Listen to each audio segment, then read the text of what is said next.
अच्छा जी, ठीक है। ये इस वक्त 21 स्टूडेंट्स हैं और मैं ये 21 स्टूडेंट्स की अटेंडेंस कंसीडर कर रहा हूँ। तो अच्छा जी, Abdul Hafeez, present sir. Ali Abdullah, present sir.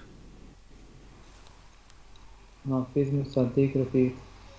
Present sir. Mike भी ऑफ करनी है। Mohammad Ehtisham, yes sir. Jibran, yes present sir. Hafsa Ahmed, yes sir. Iqra Shahbaz, present sir. Iram शहजादी,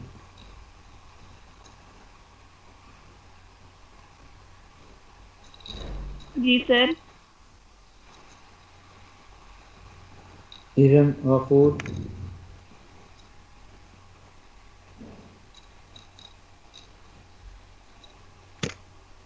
जवेरिया नवाज,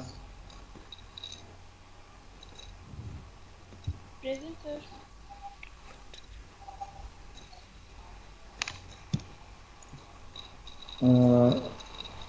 मुबशिर जमशेद, यस सर।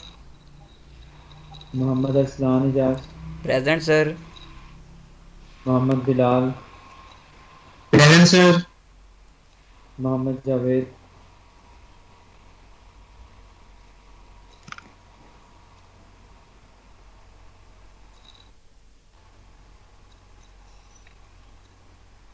मोहम्मद खुरम इकबाल,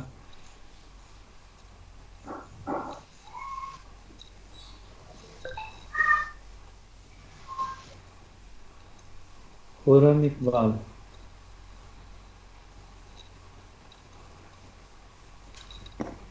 खुरम इकबाल नहीं है।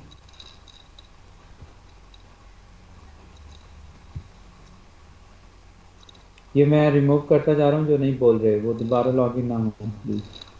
तो Mohammad Mubashir Zahid,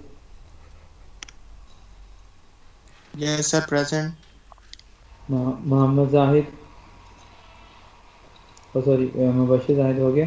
Mohammad Shahid, yes. Present sir. Quratulain, net बंद हो यस गया सर था। Present. Ramsha Mukhtar, present sir. Razia Parveen, present sir. Sana Umar, present sir. ये क्या है?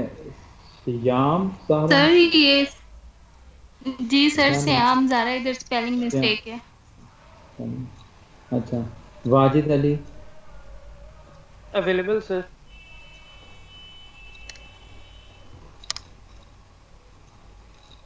सर मैं भी प्रेजेंट हूँ। मेरा नेट ऑफ हो गया था, अब मैंने मोबाइल डाटा ऑन किया है। अच्छा, बस ऐसे ही प्रेजेंस सर आपके मोहसिन चेक। रियाज प्रेजेंट।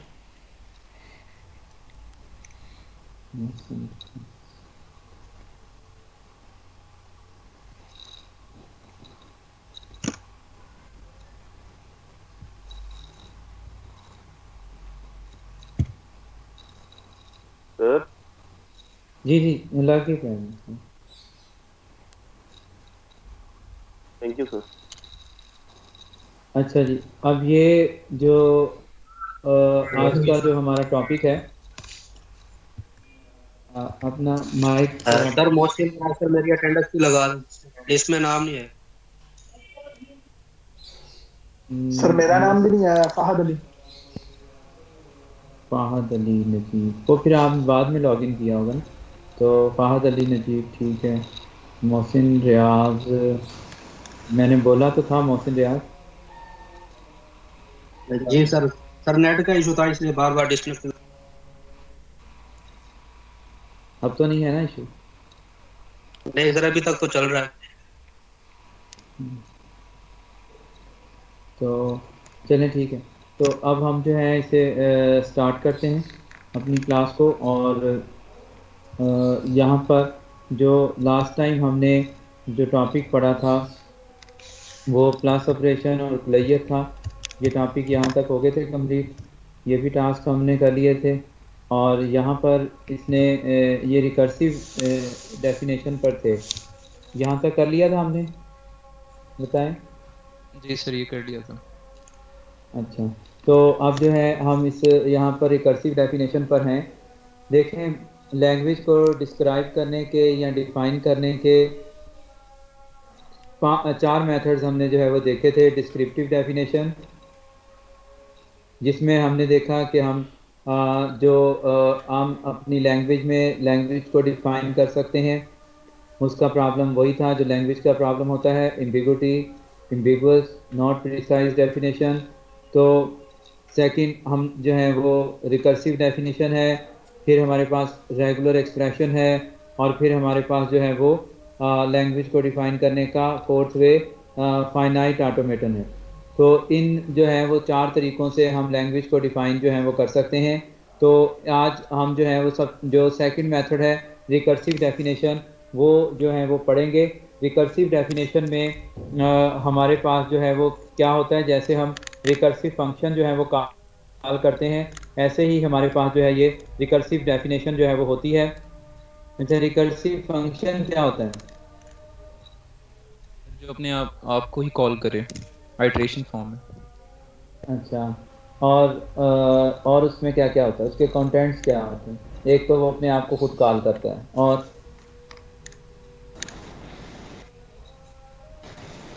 सर लूप चलता है। नहीं, रिकर्सिव डेफिनेशन लूप का अल्टरनेट होता है।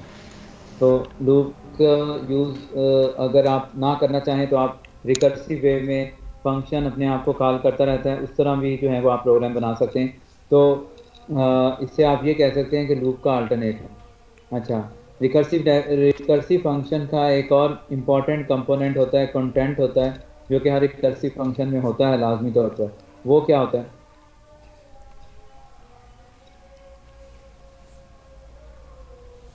Function call.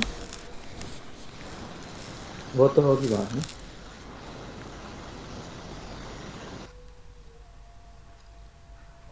Base condition, recursive function ने एक कंडीशन पर जाकर अपनी कॉलिंग जो है वो ख़त्म करनी होती है, उसको हम क्या बोलते हैं? उसे हम जो है वो बेस कंडीशन बोलते हैं। तो रिकर्सिव फंक्शन ने एक स्टेप पर जाकर अपनी कॉलिंग को स्टॉप करना होता है, और उसको हम जो है वो क्या बोलते हैं? उसको हम जो है वो बेस कंडीशन बोलते हैं। तो बेस कंडीशन का होना जो है वो ज़रूरी है। तो बेस कंडीशन पर जाकर जैसे लूप की कंडीशन होती है, जैसे वो फॉल्स होती है तो लूप अपना एग्जीक्यूशन ख़त्म हो जाती है लूप की एग्जीक्यूशन। तो यहाँ पर जो है वो बेस कंडीशन होती है, वो बेस कंडीशन जो है वो फंक्शन की कॉलिंग को स्टॉप कर देती है। तो बेस कंडीशन का होना ज़रूरी है। एक फार्मूला हम लगाते हैं, उस फार्मूले के तहत जो है वो हम अपनी वैल्यूज़ जो हैं वो कैलकुलेट कर रहे होते हैं। तो देखें, जैसे हम फैक्टोरियल का रिकर्सिव फंक्शन बनाते हैं, ज़रा उसको जहन में लेकर आएँ। तो हमें कुछ टर्म्स का जो है वो फैक्टोरियल पता होता है। हमें ये पता होता है कि फैक्टोरियल जो है वो 1 का फैक्टोरियल 1 है, 2 का फैक्टोरियल 2 है। तो ये हमें जो है वो ये इस चीज़ का आइडिया होता है। और बाकी जो फैक्टोरियल हैं वो हम जो है वो फार्मूले से कैलकुलेट करवा लेते हैं। तो इसी तरह पावर का रिकर्सिव फंक्शन बनाएं, तो पावर के रिकर्सिव में भी हमें पता होता है कि किसी भी नंबर की पावर 0 हो तो वो 1 के बराबर होती है, 1 हो तो वही नंबर जो है वो होता है। तो ये कुछ टर्म्स का हमें पता होता है, और उसके बाद जो है हम बाकी जो पावर्स हैं वो फार्मूला लगाकर उसे जो है वो कैलकुलेट कर रहे होते हैं। रिकर्सिव फंक्शन प्रोग्रामिंग के पॉइंट ऑफ व्यू से मैं एडवांस एनालिसिस ऑफ एल्गोरिथम अगर पढ़ाऊंगा तो उसमें मैं आपको जो है वो डिटेल से डिस्कस करूंगा। यहाँ पर जस्ट इस डेफिनेशन को पढ़ने के लिए मैं रिकर्सिव फंक्शन को रिकॉल कर रहा हूँ आपके ज़हन में कि रिकर्सिव फंक्शन के अंदर कुछ टर्म्स का हमें पता होता है, और जो है वो बाकी जो हमें इंफॉर्मेशन नहीं होती वो हम जो है वो फार्मूला लगा कर कैलकुलेट कर रहे होते हैं। तो यहाँ पर रिकर्सिव डेफिनेशन में भी जो है वो यही कहा जा रहा है कि लैंग्वेज को डिफाइन करने के 3 स्टेप्स हैं। पहला स्टेप ये है कि उस लैंग्वेज जिसको आप रिकर्सिव डेफिनेशन जिसकी आप प्रोवाइड करना चाह रहे हैं, रिकर्सिव डेफिनेशन में आपको चंद एक उस लैंग्वेज के वर्ड्स का, बेसिक वर्ड्स का पता होगा। तो some basic words are specified in the language, some basic words are specified in the language. ऐसे रिकर्सिव फंक्शन में कुछ बेसिक चीज़ों का आपको पता होता है, जहाँ पर जाकर आपकी कंडीशन फॉल्स हो जाती है या ट्रू या जो है वो फंक्शन अपनी कॉलिंग स्टॉप कर देता है, तो उसे हम कहते हैं कि कुछ बेसिक वर्ड्स का या कुछ बेसिक टर्म्स का हमें पता होना चाहिए। और उसके बाद जो है सेकंड स्टेप क्या है कि आपके पास एक रूल हो, एक फार्मूला हो, जिससे आप जो है वो रिमेनिंग टर्म्स को कैलकुलेट करवा सकें। रिमेनिंग टर्म्स को जो है वो आप कैलकुलेट करवा सकें, उसके लिए आपके पास जो है वो एक फार्मूला जो है वो होना चाहिए। Rules for constructing the more words, तो आपके पास एक फार्मूला होना चाहिए जिससे आप जो है वो वर्ड्स को जो है वो कंस्ट्रक्ट जो है वो कर सकें। तो स्टेप नंबर 3 है वो एक बड़ा कॉमन सा और स्टैटिक सा स्टेप है। हर लैंग्वेज की डेफिनेशन के नीचे आपको यही लिखना पड़ेगा कि आपकी जो भी वर्ड जो हैं रूल नंबर 1, स्टेप नंबर 1 और स्टेप नंबर 2 से जनरेट होंगे, वही वर्ड जो हैं वो आपकी लैंग्वेज से बिलोंग करते होंगे, और उनके अलावा कोई वर्ड जो है वो आपकी लैंग्वेज से बिलोंग नहीं करते होंगे। तो जो भी स्ट्रिंग्स, यूँ कह लें कि जो भी स्ट्रिंग्स स्टेप नंबर 1 और स्टेप नंबर 2 को फॉलो करते हुए जनरेट होंगे, वही स्ट्रिंग जो है वो लैंग्वेज के वर्ड्स होंगे। वर्ड और स्ट्रिंग में डिफरेंस आपको मैंने लास्ट टाइम बता दिया था, ठीक है। तो इसको जो है वो हम यूँ कह सकते हैं कि जो भी स्ट्रिंग्स हमारे जो हैं वो स्टेप नंबर 1 और स्टेप नंबर 2 में जनरेट होंगे, वही स्ट्रिंग जो है वो लैंग्वेज के वर्ड्स होंगे। तो string generated from step number 1 and the step number 2 are the words of the language. तो ये भी आप लिख सकते हैं, अगर आप इस तरह लिखना चाहें जैसे इसने लिखा है सेंटेंस, इस तरह भी लिख सकते हैं, मगर इसको वर्बली याद करने की ज़रूरत नहीं है। ये जस्ट जो है आप जिस तरह मैंने आपको जो है वो कहा उस तरह भी आप कर सकते हैं। जिस तरह इसने लिखा हुआ है वो मैं पढ़ देता हूँ। No strings except those constructed in above are allowed to be in the language. तो ये भी यही बात कर रहा है, मैं भी यही बात कर रहा हूँ कि string generated from step number 1 and step number 2 are the words of the language, ठीक है। तो ये जो है सेम बात है, आप इसको जो है वो ऐसे लिख सकते हैं। जी बताएं, रिकर्सिव डेफिनेशन में हम कुछ एग्जांपल करते हैं, फिर आपको ये समझ आएगी। जैसे ये इंटीजर लैंग्वेज है, देखिए यहाँ पर एक चीज़ वो मिस कर रहा है, आपने वो चीज़ ज़रूर बतानी है यहाँ पर कि डिफाइन द लैंग्वेज इंटीजर आप डिफाइन कर रहे हैं, और लैंग्वेज के अल्फ़ाबेट्स बताना बहुत ज़रूरी है। यहाँ पर आपने जो है वो सिग्मा को ज़रूर डिफाइन करना है, बेशक उसकी रिकर्सिव डेफिनेशन दें, डिस्क्रिप्टिव डेफिनेशन दें, रेगुलर एक्सप्रेशन से उसे डिफाइन करें, फाइनाइट ऑटोमेटन से उसको डिफाइन करें, जिस तरह भी डिफाइन करें, आपको अल्फ़ाबेट्स का सेट जो है वो हर लैंग्वेज का जो है वो बताना ज़रूरी होता है। यहाँ पर इसने जो है वो फोकस क्योंकि इसका शायद रिकर्सिव डेफिनेशन पर हो, इसलिए अल्फ़ाबेट्स के सेट को ये इग्नोर कर गया।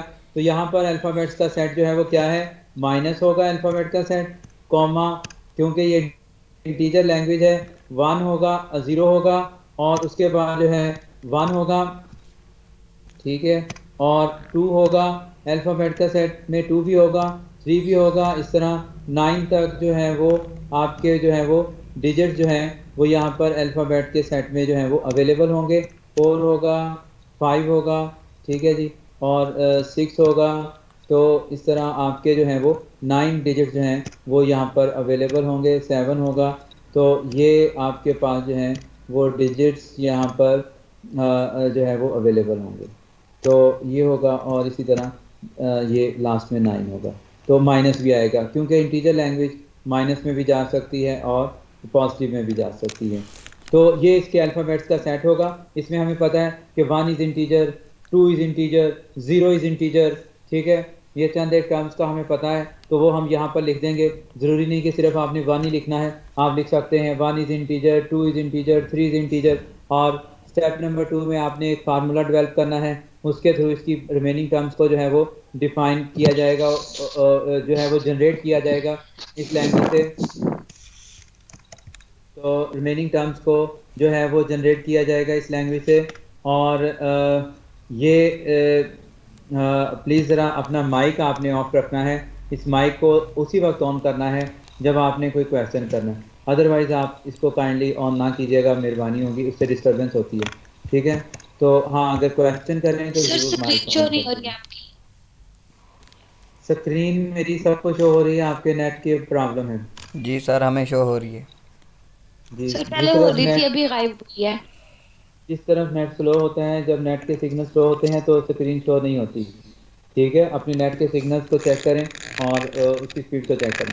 तो इफ एक्स इज इंटीजर, अगर एक्स इंटीजर है, स्टेप नंबर 2 क्या है, एक्स इंटीजर है, तो इसका फार्मूला नेक्स्ट इंटीजर हम कैसे डेवलप कर सकते हैं, एक्स प्लस 1 से या एक्स माइनस 1 से हम जो है वो डेवलप कर सकते हैं। तो यहाँ पर उसने सपोज किया let X is an integer, तो एक्स अगर इंटीजर है, एक्स प्लस 1 से भी हम जो है वो नया जो है वो वर्ड जनरेट कर सकते हैं, एक्स माइनस 1 से भी हम जो है वो नया वर्ड जो है वो जनरेट कर सकते हैं। तो ये स्टेप 2 से हम जो है वो इस लैंग्वेज के जो है वो मोर वर्ड जो है वो जनरेट कर सकते हैं। तो ये जो है स्टेप नंबर 3 में वही लिखा हुआ है कि word generate string generated from step number 1 and the step 2 are the words of the language, ये आप कह सकते हैं, और no other strings are the part of the language. तो यहाँ पर जो है वो इसने जैसे भी फिक्रा लिखा है आप उस तरह उसको पढ़ सकते हैं, मगर अपने अल्फाज में इसको कहिएगा। सिमिलरली जो हमने लैंग्वेज का सेट जो है वो प्रीवियस इंटीजर लैंग्वेज के लिए डिफाइन किया, इवन लैंग्वेज के लिए भी हम वही सेट डिफाइन करेंगे। अल्फ़ाबेट्स का सेट जो है वो -0 1 2 3 4 5 6 7 8 9 पर मुश्तमिल होगा। इसमें हमने ये नहीं देखना कि अल्फ़ाबेट्स के सेट में सिर्फ इवन ही लेने हैं, हमने हर तरह का नंबर लेना है, डिजिट लेना है, क्योंकि बहुत सारे डिजिट्स ऐसे होंगे जैसे आप जो है वो 1 और 2 को मिलाकर 12 इवन आपका जनरेट होगा। इसी तरह जो है वो 3 और 0 को मिलाकर 30 इवन आपका जनरेट होगा। तो इसलिए आपने जो है वो अल्फ़ाबेट्स का सेट जो है वो पूरा सेट यही लेना है जो ऑलरेडी मैंने यहाँ पर आपके सामने जो है वो डिफ़ाइन किया है। अब आपने जो है यहाँ पर जो है वो इवन लैंग्वेज को डिफ़ाइन करना है, तो आपको फर्स्ट स्टेप पर चंद एक वर्ड्स पता है कि 2 is even, 3 is even, 4 is even, 0 is even, ये आपको पता है। और अब आप जो है इसके बाद जो है स्टेप नंबर 2 पर फार्मूला डेवलप करेंगे। इफ एक्स इज़ इवन, अगर हमारे पास कोई भी इवन नंबर हो उसमें हम +2 करें और -2 करें, तो हमें अल्टीमेटली जो है वो एक और इवन नंबर ही जो है वो जनरेट होकर मिलता है। तो ये जो है वो स्टेप ये नंबर जो 2 पर है। लैंग्वेज का, जी एक्सक्यूज मी सर, जी जी सर। लैंग्वेज का जो सेट है वो हम इस फॉर्मूला के अकॉर्डिंग अपनी तरफ से बना सकते हैं कि प्लस माइनस अलग वैल्यूज बनाएं लैंग्वेज सेट्स की, या एक ही रूल होता है इसको बनाने का, डिनोट करने का, मींस डिनोशन में? आप ये फार्मूला पूछ रहे हैं? सर ये लास्ट इससे पीछे वाली स्लाइड में सर, प्लीज पीछे कीजिएगा। जी बोलिए सर यहाँ पे जो आपने इधर रेड मार्कर से सर आपने सेट बनाया लैंग्वेज का, सर इसमें मैं पूछ रहा हूँ कि ये हम अपनी तरफ से ऐसे भी कर सकते हैं कि 0 से इस साइड पर नेगेटिव नंबर्स भी लिखते हैं, या एक ही जगह प्लस माइनस लिख के फिर सारे नंबर्स को इस तरह लिख दें, ये हमारे पास कर सकते हैं हम इस तरह, या यही रूल है कि इसी तरह हमें जनरेट करना है सेट को?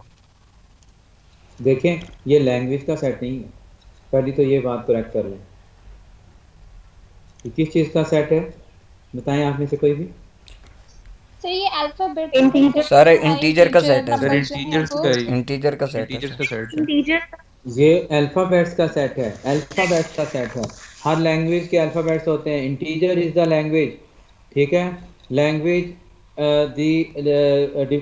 इंटीजर लैंग्वेज अल्फाबेट्स सेट है, ये इंटीजर लैंग्वेज के अल्फाबेट्स का सेट है। लैंग्वेज तो ये होगी, लैंग्वेज का सेट तो ये होगा कि हम जो है इससे जो भी जो है वो इंटीजर जनरेट कर सकेंगे, ठीक है। वो आपने लास्ट टाइम भी देखा था पिछले लेक्चर में कि नेगेटिव साइड पे भी इनफाइनाइट होंगे और नेगेटिव साइड पर जो है वो आपके पास -2 -1, ठीक है। और ये और उसके बाद जो है 0 आ जाएगा आपके पास, उसके बाद जो है वो आपके पास जो है वो 1 आ जाएगा, ठीक है। और फिर जो है ये आपके पास 2 आ जाएगा, फिर आपके पास ये 3 आ जाएगा। तो ये आपका जो है वो लैंग्वेज का सेट है, ये आपका जो है वो लैंग्वेज सर का वो सेट ऊपर है। हमें सिंबल्स के सेट दिए हुए हैं, उनके अकॉर्डिंग हमने लैंग्वेज बनानी है।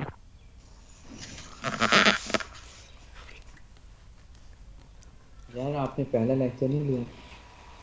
सर लिए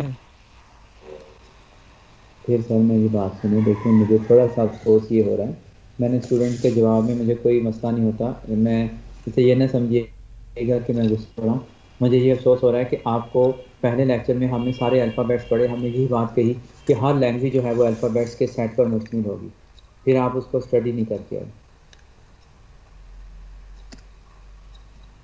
देखें, इस बात से मुझे थकावट हो रही है, इस बात से मैं थक रहा हूँ कि अगर आप ये मुझे कहेंगे कि जनाब हमें लैंग्वेज का और अल्फ़ाबेट का नहीं पता, क्यों हाफिज़ शाम साहब, मैं थकूंगा कि नहीं थकूंगा बताएं?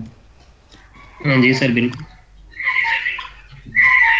तो मेरा पूरा लेक्चर पिछला यही था कि लैंग्वेज क्या होती है, अल्फ़ाबेट्स क्या होते हैं, और अल्फ़ाबेट्स का सेट वैलिड कब होता है, इनवैलिड कब होता है, वर्ड क्या होता है, स्ट्रिंग क्या होता है, और लैंग्वेज की डिस्क्रिप्टिव डेफिनेशन क्या होती है, और क्लीन स्टार कोलेयर क्या होता है। तो यही मैंने जो है पिछले 2 लेक्चर्स में पढ़ाया है। अब अगर आप मुझे वहीं पर दोबारा खड़ा करेंगे तो मेरे लिए थोड़ी सी परेशानी होगी। ठीक है, परेशानी ये होगी कि आपको समझ ही नहीं आई है, आपने पढ़ा नहीं है।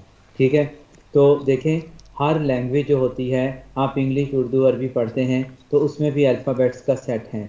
ठीक है, तो सबसे पहले यहाँ पर हम जो भी आर्टिफिशियल लैंग्वेज डिफ़ाइन करेंगे उसके अंदर भी अल्फ़ाबेट्स का सेट लेंगे। इंटीजर लैंग्वेज के अंदर अल्फ़ाबेट्स का सेट क्या होगा?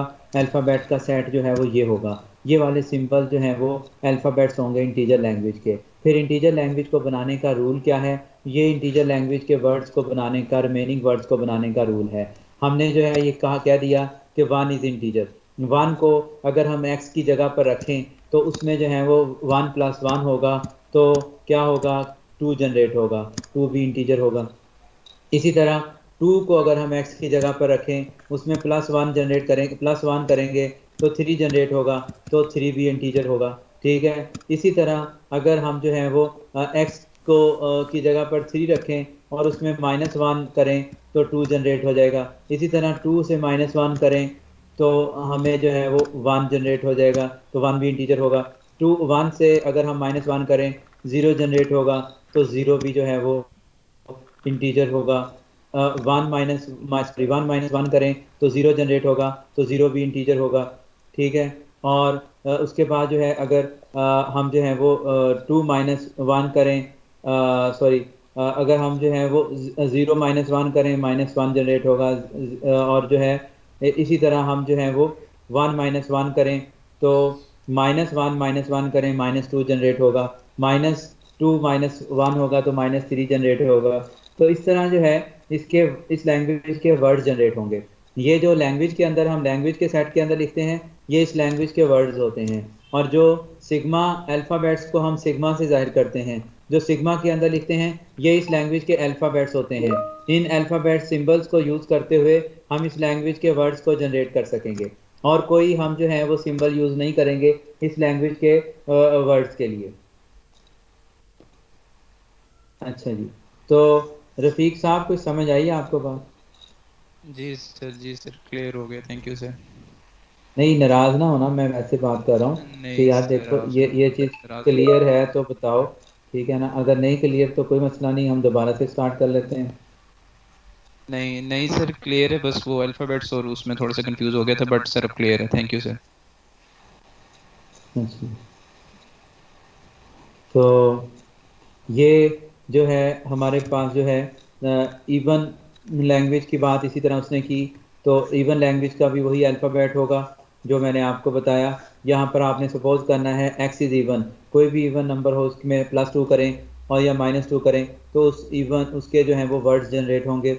तो फैक्टोरियल लैंग्वेज का भी अल्फ़ाबेट का सेट जो है वही होगा। ठीक है, और जो फैक्टोरियल जो होता है वो पॉजिटिव वैल्यूज़ का हम लेते हैं ज़्यादातर, तो इसलिए अगर आप माइनस वहाँ से हटाना चाहें तो आप हटा दें। ठीक है, तो और जो है यहाँ पर 0 का फैक्टोरियल हमें पता है कि 1 होता है, 1 का फैक्टोरियल 1 होता है, 2 का फैक्टोरियल 2 होता है। ये कुछ टर्म्स हैं जो हमें पता है जिनके फैक्टोरियल्स का हमें जो है वो ये टर्म्स हमें पता है। तो स्टेप नंबर 1 पर यही था कि कुछ टर्म्स उस लैंग्वेज की पता होनी चाहिए, और अगली टर्म्स हम कैसे जनरेट करेंगे? ये फैक्टोरियल की कैलकुलेशन का फार्मूला होता है हमारे पास, तो n × n - 1 फैक्टोरियल। तो यहाँ पर जो है जब आप फंक्शन को रिकर्सिवली कॉल करते हैं तो आप फैक्टोरियल का सिंबल नहीं लगाते, बल्कि आप उस फंक्शन का नाम लिख देते हैं, उसको बार बार रिकर्सिवली कॉल करते हैं। वो फंक्शन कब तक कॉल होता है? जब तक हमें जो है वो 1 का फैक्टोरियल या 0 का फैक्टोरियल तक हम नहीं पहुंच जाते, वहां तक जो है वो फंक्शन कॉल होता चला जाता है। तो ये हमारे पास जो है वो इससे हम जो है वो फैक्टोरियल लैंग्वेज के वर्ड्स को जो है वो जनरेट कर सकते हैं। इसी तरह जो है ये हमारे पास प्लेनड्रॉम लैंग्वेज है। प्लेनड्रॉम लैंग्वेज के प्लेनड्रॉम लैंग्वेज को डिफाइन किया जा रहा है अल्फ़ाबेट्स A, B पर। तो A, B जो है वो इसके अल्फ़ाबेट्स को डिफाइन किया जा रहा है। और अब प्लेनड्रॉम लैंग्वेज से मुराद क्या है कि अगर हम उसको रिवर्स करें तो तब भी जो है वो वही स्ट्रिंग जो है वो जनरेट हो। तो A और B ये हम जो है अल्फ़ाबेट्स हमारे पास A और B हैं। अगर हम देखें तो A का प्लेनड्रॉम क्या होगा, A ही होगा। B का प्लेनड्रॉम क्या होगा, B होगा। इसलिए A और B जो है ये प्लेनड्रॉम ही हैं, कि इनको रिवर्स करने से वही स्ट्रिंग जो है वो बन रहा है। तो इसकी डेफिनेशन उसने जो है वो क्या दी, इफ़ X इज़ प्लेनड्रॉम, X एक ऐसा वर्ड है जो कि प्लेनड्रॉम है। तो इसकी डेफिनेशन में ये ज़रूर डाल दीजिएगा S ऑफ X आपके पास एक फंक्शन है जिसके थ्रू आप X स्ट्रिंग जो है वो ले रहे हैं। S स्ट्रिंग को अगर हम रिवर्स करें, रिवर्स फंक्शन में इसको जो है वो पास करें S को, तो हमें जो है वो तब भी जो है वो वही स्ट्रिंग मिले। S ऑफ X और रिवर्स ऑफ X दोनों आपस में बराबर होते हैं। तो इसको हम जो है वो प्लेनड्रॉम की डेफिनेशन कह सकते हैं। इसको हम ये भी कह सकते हैं इफ X इज़ प्लेनड्रॉम, अगर X हमारे पास प्लेनड्रॉम है तो S ऑफ X हमारे पास जो है वो क्या होगा, S of X equal to होगा रिवर्स ऑफ X के, और ये फंक्शन जो है ये इक्वल टू होगा रिवर्स ऑफ X के S के, ठीक है। तो ये रिवर्स ऑफ S के जो है वो इक्वल टू होगा। तो ये हमारे पास जो है ये रिवर्स ऑफ S जो हमारे पास, या आप रिवर्स ऑफ X कह लें, यहाँ पर रिवर्स ऑफ X के S of X equal to reverse of X, ठीक है। हम जो भी स्ट्रिंग जो है वो स्ट्रिंग S ऑफ X वाले फंक्शन में पास करें और जो भी स्ट्रिंग रिवर्स ऑफ X वाले फंक्शन में पास करें, वो दोनों स्ट्रिंग्स आपस में बराबर आएंगे। ये बाकी फंक्शंस की भी, बाकी लैंग्वेज की भी इसी तरह एक कर्सिव डेफिनेशन है, इसको पढ़ लीजिएगा, ठीक है। तो अब हम आगे चलते हैं इससे आगे वाले टॉपिक पर। तो मैंने जो इसकी यहाँ पर प्रैक्टिस करवानी थी वो आपकी करवा दी। तो नेक्स्ट जो है हमारा लेक्चर नंबर 3, तो इसको जो है वो अब हम जो है वो देखते हैं। इन सवालों के जवाब हमने पिछले ही लेक्चर में दे दिए थे। अच्छा जी, यहाँ पर जो है वो ये कहता है कि किसी भी पिछले लेक्चर से ही उसने ये बात स्टार्ट की हुई है कि हम जो है वो यहाँ पर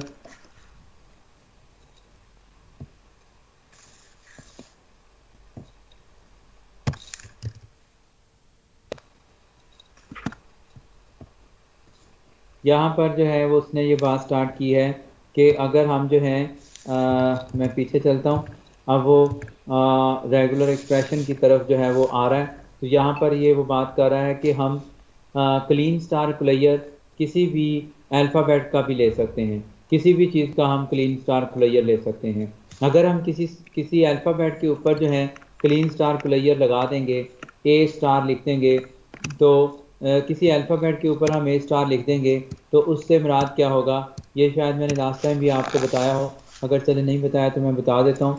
तो स्टार का मतलब क्या होता है, स्टार का मतलब होता है मैनी जो है वो कहाँ से स्टार्ट होता है, मैनी जो है वो 0 से स्टार्ट होता है। तो किसी चीज़ की 0 पावर, किसी चीज़ की 1 पावर, किसी चीज़ की 2 पावर, ठीक है, तो किसी चीज़ की 3 पावर एंड सो ऑन। तो इसकी कोई लिमिट्स नहीं है। तो ये हमारे पास जो है वो पावर्स हैं, ठीक है, और इनकी कोई लिमिट जो है वो नहीं है। अगर हम कहते हैं A स्टार से मुराद A की पावर, A स्टार अगर हम लिखते हैं A स्टार की जगह पर हम जो है वो 0 लिख देते हैं, तो 0 से मुराद क्या है, किसी भी नंबर की जो पावर 0 होती है वो 1 के बराबर होती है। यहाँ पर जब अल्फ़ाबेटिक लेटर पर जो है वो पावर 0 आती है तो हम कहेंगे कि ये नल के बराबर होगी, कि नल A0 से मुराद कोई A नहीं है तो नल। उसको किससे शो करेंगे, एम्प्टी स्ट्रिंग से, नल स्ट्रिंग से शो करेंगे। और नल स्ट्रिंग को शो करने के लिए हम नल का ये वाला कैपिटल लैम्डा जो है वो यूज़ करते हैं। और इसी तरह अगर हम जो है वो A की पावर जो है वो 1 ले लेते हैं, तो इससे जो है वो क्या ड्राइव होगा, इससे सिंगल A जनरेट होगा। इसी तरह अगर हम A की पावर जो है वो 2 ले लेते हैं, तो इससे जो है वो क्या जनरेट होगा, इससे जो है हमारे पास जो है वो 2 एज जो हैं वो जनरेट होंगे। तो इस तरह हम जो है वो ए की जौन सी भी पावर लेते जाएंगे उतने एज जो हैं वो हमारे पास जो हैं वो जनरेट होते चले जाएंगे। यहाँ पे डबल ए जनरेट हो जाएगा। तो इस तरह अगर हम ए की पावर 3 ले लेंगे तो 3 एज जनरेट हो जाएंगे एंड सो ऑन। तो ये हमारे पास जो है वो सेट जो है वो बनता चला जाएगा। तो ए की पावर 0 से नल स्ट्रिंग आ जाएगा, ए की पावर 1 से 1 आ जाएगा, ए की पावर 2 से 2 आ जाएगा। तो हम किसी का भी जो है वो क्लियर ले सकते हैं। अगर हम ए स्टार लिखते हैं तो इससे कौन कौन से वर्ड जनरेट हो सकते हैं, null, single A, double A, triple A and so on. अगर हम ए प्लस लिखते हैं तो प्लस की पावर कहाँ से स्टार्ट होती है, प्लस की पावर जो है वो 0 से स्टार्ट नहीं होती बल्कि प्लस की पावर जो है वो 1 से स्टार्ट होती है। प्लस की पावर जो है वो 1 से स्टार्ट होती है। तो इससे मुराद ये है कि किसी चीज़ की पावर 1, 2, 3 और ये है, प्लस से मुराद ये है। तो जब भी हम जो है वो ए प्लस लिखेंगे तो सारे वही जो है वो स्ट्रिंग जनरेट होंगे जो ए स्टार से होंगे, एक्सेप्ट नल। नल जनरेट नहीं होगा क्योंकि अगर हम ए की जो है वो पावर ए प्लस लिखते हैं तो ए प्लस से मुराद ये है कि ए की पावर मिनिमम पावर क्या है, 1। ए की मिनिमम पावर जो है वो 1 होगी। तो ए 1 से मुराद जो है कि आप सिंगल ए जो है वो जनरेट कर रहे हैं। तो यहाँ पर जो है ये सिंगल ए जो है वो जनरेट होगा। ए की पावर 2 से मुराद क्या है, ए की पावर 2 से मुराद ये है डबल ए। तो यहाँ पर जो है वो ये डबल ए जो है ये जनरेट होगा। तो इस तरह जो है आप जो है वो डिफरेंट स्ट्रिंग जो है वो जनरेट करते चले जाएंगे।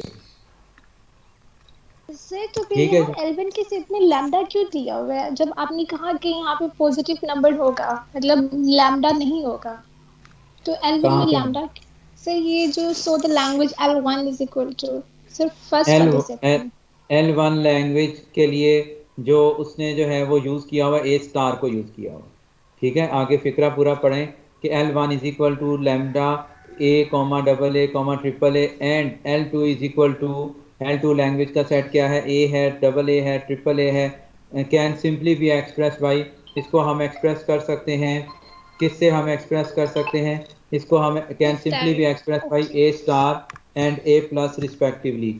ए स्टार से किस लैंग्वेज को एक्सप्रेस किया जा रहा है, ए स्टार से लैंग्वेज L1 को एक्सप्रेस किया जा रहा है। ए प्लस से किस लैंग्वेज को एक्सप्रेस किया जा रहा है, ए प्लस से लैंग्वेज L2 को एक्सप्रेस किया जा रहा है। ठीक है, तो वो लिख रहा है आगे बेटा।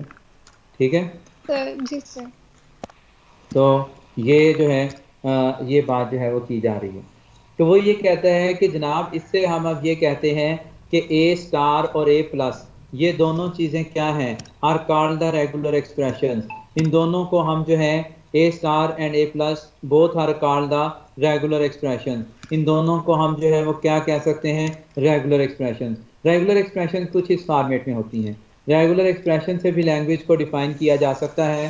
तो रेगुलर एक्सप्रेशन जो है देखें कुछ इस फॉर्मेट में होती हैं, A star plus A star and A plus. तो रेगुलर एक्सप्रेशन जो है वो आपकी जो है वो इस फॉर्मेट में जो है वो होंगी। तो ये जो लैंग्वेज L1 को हम कैसे डिफाइन कर सकते हैं, लैंग्वेज L1 को हम कह सकते हैं कि जो लैंग्वेज L1 है हमारे पास, इसकी डेफिनेशन अगर मैं रेगुलर एक्सप्रेशन की फॉर्मेट में देना चाहूँ तो मैं इसको डिफाइन कर सकता हूँ रेगुलर एक्सप्रेशन के फॉर्मेट में ए स्टार। तो इसको मैं ए स्टार से डिफाइन कर सकता हूँ।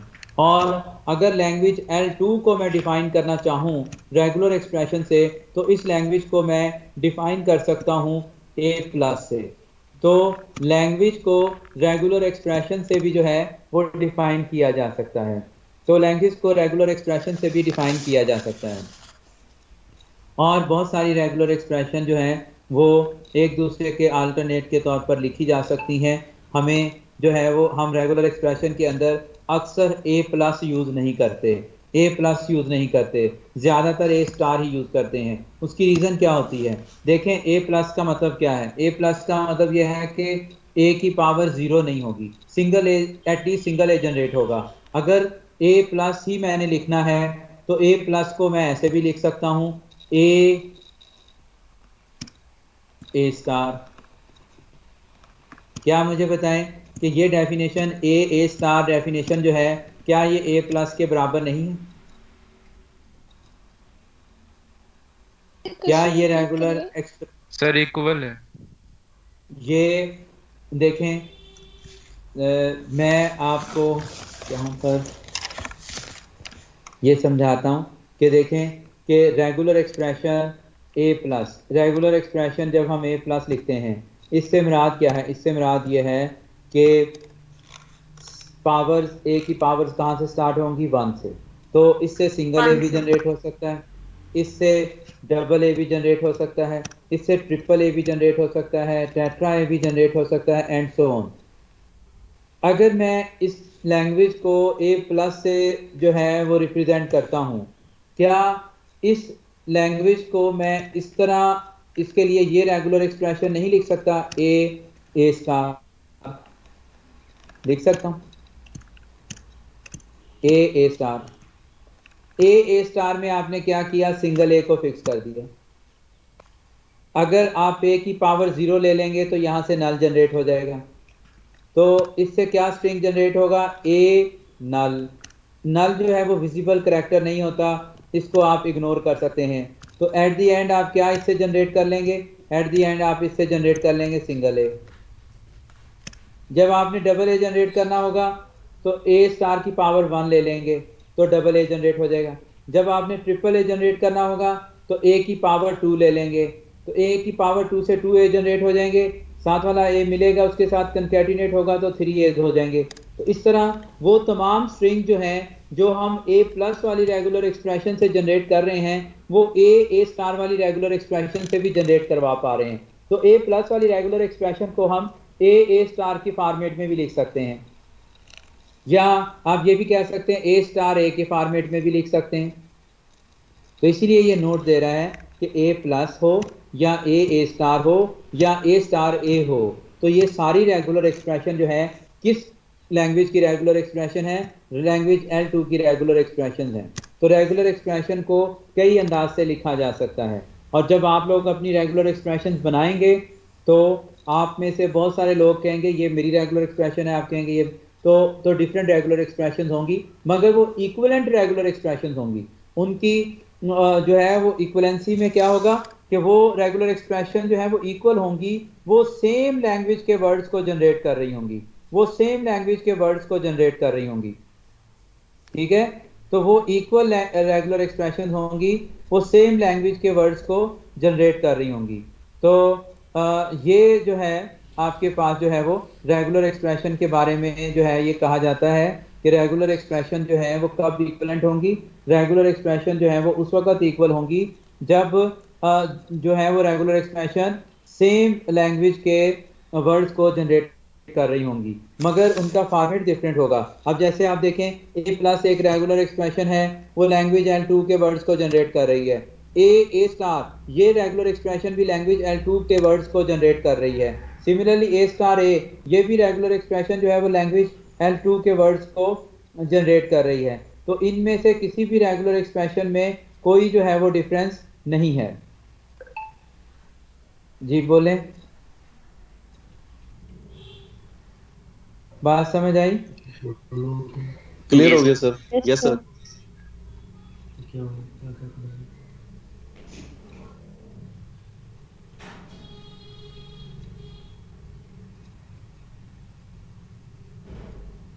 अच्छा, तो ये जो है वो रेगुलर एक्सप्रेशन जो है ये इक्वल रेगुलर एक्सप्रेशन जो है वो हैं। तो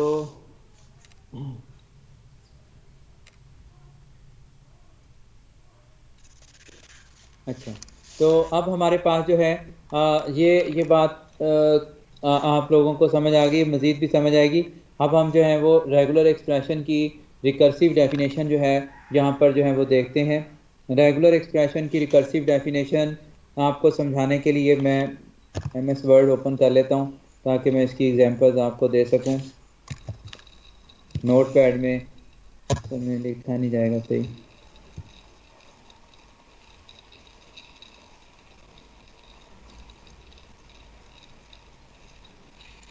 अब रेगुलर एक्सप्रेशन की रिकर्सिव डेफिनेशन क्या होती है?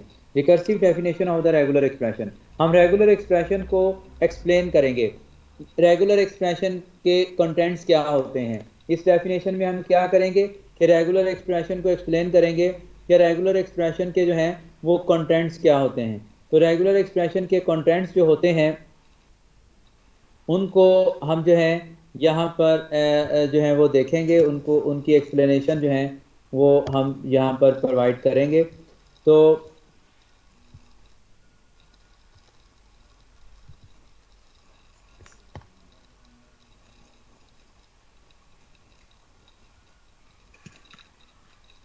देखें यहाँ पर जो है वो सबसे पहले ये कह रहा है कि रेगुलर एक्सप्रेशन के कंटेंट्स क्या होते हैं। तो पहले स्टेप में वो ये बता रहा है कि जो भी उस लैंग्वेज के अल्फ़ाबेट्स होते हैं वो रेगुलर एक्सप्रेशन के कंटेंट्स होते हैं। एक लैंग्वेज एल है, वो डिफाइंड हो रही है अल्फ़ाबेट्स ए कॉमा बी पर।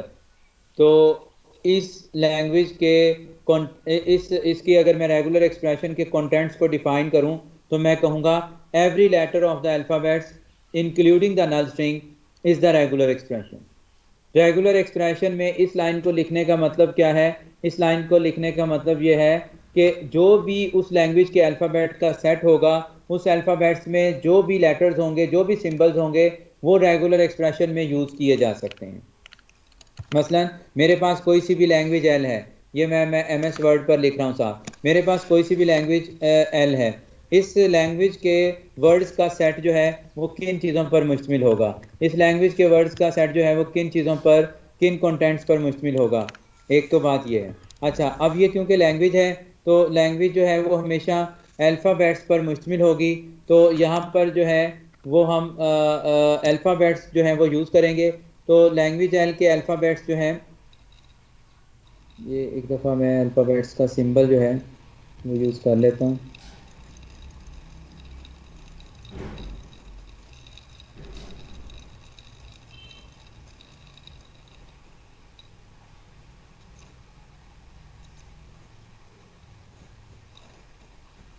तो लैंग्वेज एल के जो अल्फ़ाबेट्स होंगे हमारे पास, वो हमारे पास जो हैं ये होंगे लैंग्वेज एल के अल्फ़ाबेट्स। अगर सपोज़ लैंग्वेज एल के अल्फ़ाबेट्स हैं हमारे पास A, B, तो ये हमारे पास जो हैं वो लैंग्वेज एल के जो हैं वो अल्फ़ाबेट्स हैं A, B। तो इस लैंग्वेज एल के जो अल्फ़ाबेट्स हैं हमारे पास वो A, B हैं। तो देखें कि हमारे पास जो रेगुलर एक्सप्रेशन में हम जो सिंबल्स यूज़ करेंगे वो इस लैंग्वेज के अल्फ़ाबेट्स को ही यूज़ करेंगे। वो जो बात कर रहे हैं ना कि every letter of the alphabet is the regular expression. मैं नल को छोड़ के पढ़ रहा हूँ। Every letter of the alphabet, जो भी लेटर हमारे पास अल्फ़ाबेट्स में होगा, उस लैंग्वेज के अल्फ़ाबेट्स में होगा, वो चीज़ें, वो सिंबल्स हम रेगुलर एक्सप्रेशन में यूज़ कर सकते हैं। प्लस हम नल भी यूज़ कर सकते हैं। नल जो है रेगुलर एक्सप्रेशन के अल्फ़ाबेट्स में अगर ना भी हो तो नल का सिंबल भी हम जो है वो रेगुलर एक्सप्रेशन में यूज़ कर सकते हैं। नल का सिंबल भी हम जो है वो रेगुलर एक्सप्रेशन के अंदर यूज़ कर सकते हैं। तो अब रेगुलर एक्सप्रेशन को सेकंड स्टेप में वो बता रहा है कि कैसे लिखा जा सकता है। रेगुलर एक्सप्रेशन को लिखने का एक फॉर्मेट ये भी है कि हम इसको स्मॉल ब्रैकेट के अंदर भी लिख सकते हैं। रेगुलर एक्सप्रेशंस को हम जो है वो कंकैटिनेट करके जब लिखेंगे तो इससे मुराद मल्टीप्लिकेशन होगा, कंकैटिनेशन होगा। तो कोई सिंबल नहीं इनके अंदर डालेंगे तो इससे मुराद कंकैटिनेशन होगा। और रेगुलर एक्सप्रेशंस को, दो रेगुलर एक्सप्रेशंस को या दो से मुराद के रेगुलर एक्सप्रेशन के जो पार्ट्स हैं उनको हम जो है वो प्लस के सिंबल से भी लिख सकते हैं। प्लस के सिंबल का मतलब ये होगा कि आइदर सेलेक्टिंग दिस साइड और सेलेक्टिंग दिस साइड, ठीक है। तो आप जो है वो या तो इस वाली साइड से जो है वो रेगुलर एक्सप्रेशन जनरेट कर सकते हैं या आप इस वाली साइड से रेगुलर एक्सप्रेशन जनरेट कर सकते हैं। रेगुलर एक्सप्रेशन में हम जो है रेगुलर एक्सप्रेशन R1 या R2 इनके ऊपर जो है वो हम स्टार भी लगा सकते हैं। तो अब इस एग्जांपल को देख, मैं ये सब कुछ समझाता हूँ, मैं ये सब कुछ समझाता हूँ। अभी मेरी बात खत्म नहीं हुई, ज़रा वेट करना पड़ेगा आपको, ठीक है। तो ये सारी चीज़ें इंशाल्लाह समझ आएंगी आपको। देखें, पहली तो बात ये है कि लैंग्वेज एल है हमारे पास। इस लैंग्वेज एल के अंदर कुछ भी हमने लिखा हुआ है, कुछ भी लिखा हुआ है, इसके कुछ भी वर्ड्स हैं। अब इसके अल्फ़ाबेट्स A, B हैं।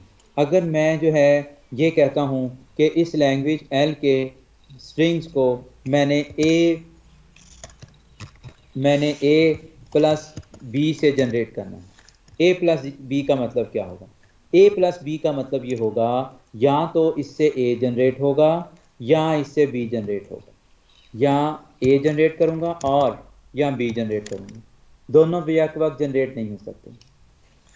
अच्छा, इसका मतलब समझ आ गया। ए प्लस बी का मतलब क्या होगा? ए प्लस बी का मतलब होगा कि या इससे ए जनरेट हो सकता है और या इससे बी जनरेट हो सकता है, दोनों बेक वक्त जनरेट नहीं हो सकते। ए प्लस बी का मतलब तो ये हो गया। अब यहाँ पे अगर मैं इसको ऐसे लिख दूंगा ए और बी, और ये मैंने कंकैटिनेट कर दिया, और ए और बी को लिखने से मुराद ये है कि ए और बी यहाँ से जनरेट हो रहे हैं। यही होगी बात कि R1 R2, जैसे इसने R1 R2 को कंकैटिनेट सिंबॉलिकली करके दिखाया, इसी तरह हमने जो है वो ए और बी को कंकैटिनेट करके लिख दिया। तो रेगुलर एक्सप्रेशन को इस तरह कंकैटिनेट करके भी लिख सकते हैं, ए प्लस बी की फॉर्म में भी लिख सकते हैं, ए बी की फॉर्म में भी लिख सकते हैं। इस तरह भी कर सकते हैं कि आप जो है वो ए स्टार कर दें, ए स्टार कर दें, इस तरह भी आप लिख सकते हैं ए स्टार। इस तरह भी आप कर सकते हैं कि आप जो है वो यहाँ पर आप बी स्टार कर दें, ठीक है। तो इस तरह भी रेगुलर एक्सप्रेशन को लिखा जा सकता है, ठीक है। तो रेगुलर एक्सप्रेशन में आप जो है ये सारे सिंबल्स यूज कर सकते हैं। ए स्टार का मतलब वही है जो आप जानते हैं, ए की पावर 0 होगी तो नल जनरेट होगा, 1 होगी तो सिंगल ए जनरेट होगा, 2 होगी तो 2 ए जनरेट होंगे, ए की पावर जो है वो 3 होगी तो 3 ए जनरेट होंगे, सिमिलरली बी की पावर। तो ये जो इसने R1 और R2 इनसे जाहिर किया, ये सिंबॉलिक सिंबल्स हैं, मतलब उसने रेगुलर एक्सप्रेशन का कोई ख़ास अल्फ़ाबेट्स नहीं लिए, बल्कि R1 R2 लेकर आपको जो है वो उसको वजाहत करने की कोशिश की है। इसी तरह आप जो है वो किसी भी इनमें से सिंबल को जो इसके अल्फ़ाबेट्स हैं उनको आप स्मॉल ब्रैकेट में भी लिख सकते हैं ऐसे, ठीक है। एक से ज़्यादा सिंबल्स को भी स्मॉल ब्रैकेट में लिखा जा सकता है, ठीक है। स्मॉल ब्रैकेट में इस ए प्लस बी को भी लिखा जा सकता है, स्मॉल ब्रैकेट के अंदर इस ए बी को भी लिखा जा सकता है, या बी ए लिख लें या ए बी लिख लें, जिस तरह मर्जी। तो ये जो है वो स्मॉल ब्रैकेट्स में भी लिखी जा सकती हैं। तो ये चारों मैंने स्टेप्स आपको बताए कि ये R1 क्या है, R1 को स्मॉल ब्रैकेट में लिखा है, उसने आपको स्टाइल बताया कि रेगुलर एक्सप्रेशन को स्मॉल ब्रैकेट में भी लिखा जा सकता है। मसलन स्मॉल ब्रैकेट को यूज़ करना एक वैलिड सिंबल है रेगुलर एक्सप्रेशन के अंदर। और स्मॉल ब्रैकेट का कंसेप्ट वही है कि इस वाले पार्ट के ऊपर हमारा फोकस है, ये वाला पार्ट जो है वो हम सॉल्व करेंगे पहले।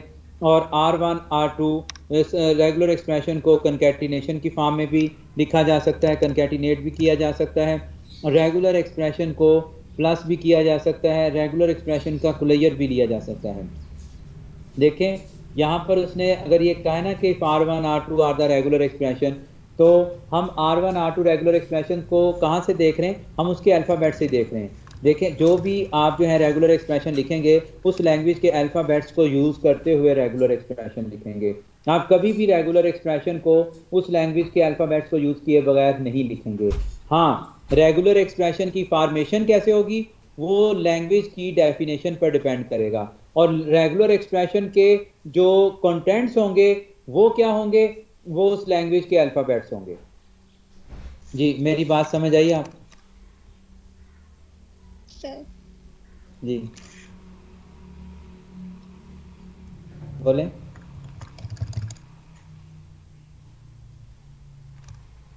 सर मैं कह रही थी कि समझ आ गई है। अच्छा, तो जब कह रहे हैं ना समझ आ गया ना, यस, हाँ जी समझ आ गई। तो और ये जो है हमारे पास ये जो है वो रेगुलर एक्सप्रेशन है। तो रेगुलर एक्सप्रेशन को थोड़ी सी प्रैक्टिस करते हैं, और इन रेगुलर एक्सप्रेशन की इस रिकर्सिव डेफिनेशन पर मैं वापस आऊँगा, तो इंशाल्लाह फिर आपको भरपूर तरीके से समझ आएगी इस चीज़ की। अब देखें, जैसे ये हमारे पास ये लैंग्वेज कह रहा है लैंग्वेज एल है हमारे पास, इसके ये वर्ड्स हैं। इन वर्ड्स को देखते हुए, और इसके अल्फ़ाबेट क्या है इस लैंग्वेज का अल्फ़ाबेट है सिंगल एक्स। तो इस लैंग्वेज की रेगुलर एक्सप्रेशन हम क्या लिखेंगे? इस लैंग्वेज की रेगुलर एक्सप्रेशन में हम इस लैंग्वेज के अल्फ़ाबेट्स को यूज़ करेंगे, और सिंपली हम इसकी रेगुलर एक्सप्रेशन कह देंगे एक्स स्टार जो है वो इसकी रेगुलर एक्सप्रेशन जो है वो हो जाएगी। तो ये इसकी जो है वो रेगुलर एक्सप्रेशन हो जाएगी, ठीक है। और इसी तरह अगर जो है एक लैंग्वेज आपके पास ये है, लैंग्वेज ये है आपके पास, इसमें नल नहीं है, तो इसकी रेगुलर एक्सप्रेशन क्या होगी, x प्लस होगी। मगर आप देखें रेगुलर एक्सप्रेशन की डेफिनेशन में प्लस का सिंबल नहीं आया, तो प्लस का सिंबल हम यूज़ नहीं करते। देखें रेगुलर एक्सप्रेशन की इस डेफिनेशन में ये प्लस का सिंबल यहाँ पर दरमियान में तो आया है, इसका मतलब और होता है, ठीक है। मगर प्लस का सिंबल जो है किसी रेगुलर एक्सप्रेशन के ऊपर नहीं आया, जैसे आर स्टार हमने लिखा हुआ है, ऐसे आर प्लस नहीं लिखा हुआ हमने कहीं पर भी। तो उसकी वजह यह है कि आर प्लस से जो हम काम कर सकते हैं वो काम हम आर स्टार से भी कर सकते हैं। अगर आपने आर प्लस के बराबर एक्सप्रेशन लिखनी है तो मैंने ऑलरेडी आपको बता दिया कि आप लिखेंगे आर स्टार। तो इसलिए एज सच आपको प्लस की जो है वो बहुत ज़्यादा ज़रूरत नहीं रहती प्लस के सिंबल की रेगुलर एक्सप्रेशंस में, तो आप जो है वो प्लस का सिंबल जो है वो यूज़ इसलिए नहीं करते। अलबत्ता यूज़ करना कोई गलती भी नहीं, ठीक है। तो आप जो हैं वो इस प्लस के सिंबल को आप यूज़ नहीं करते। अगर आपने आर प्लस लिखना है तो इसको आर स्टार लिख लें, इससे मुराद भी आर प्लस ही है। तो इसलिए आप जो हैं ये जो लैंग्वेज है जिसमें नल नहीं है, इसकी लैंग्वेज की रेगुलर एक्सप्रेशन लैंग्वेज के अल्फ़ाबेट एक्स है। इस लैंग्वेज की डेफिनेशन आप जो हैं अगर ऐसे लिखें एक्स स्टार तो ये ज़्यादा बेहतर है, एक्स स्टार तो ये ज़्यादा बेहतर है।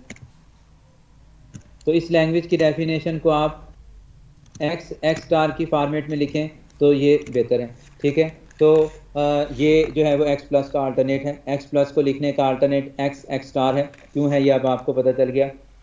अब यहाँ से कुछ रेगुलर एक्सप्रेशन स्टार्ट हो रही हैं। कॉपी पेंसिल आप लोगों के पास है, बताएं। Yes sir. अच्छा, अब ये लैंग्वेज है language L defined over the alphabets A comma B. इस लैंग्वेज के अल्फ़ाबेट्स क्या हैं, ए कॉमा बी हैं, और इसकी रेगुलर एक्सप्रेशन उसने दी है ए प्लस बी स्टार। इससे मुझे इस लैंग्वेज के जो हैं एटलीस्ट 5-6 वर्ड्स जनरेट करके दिखाएं इस रेगुलर एक्सप्रेशन को सामने रखते हुए। इस रेगुलर एक्सप्रेशन को सामने रखते हुए आप सब लोग अपनी कॉपीज़ पर 5-6 वर्ड्स लिखें। मैं 1 मिनट के बाद अब बात करूँगा आपसे।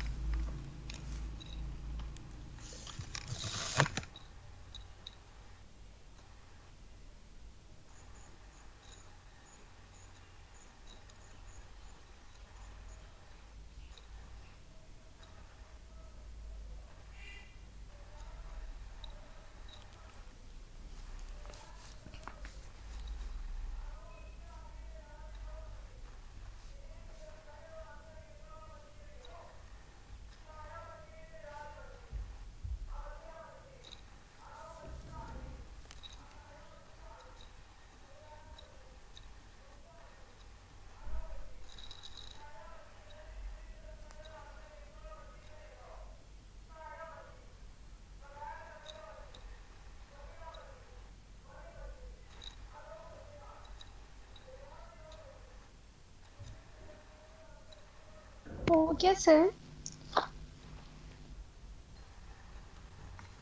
अच्छा जी, तो इस लैंग्वेज के जो आपने जो है वो वर्ड्स आपने जनरेट करने हैं। तो देखें आपके पास जो है वो अल्फ़ाबेट का जो सिग्मा का आपके पास जो है वो सेट है।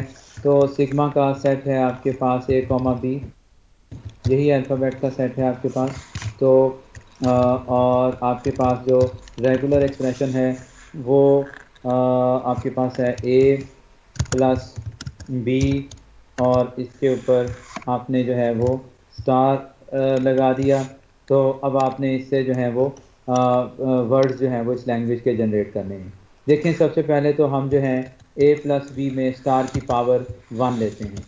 सबसे पहले तो हम ए प्लस बी में जो है वो इसकी पावर जो है वो हम 1 जो है वो ले लेते हैं।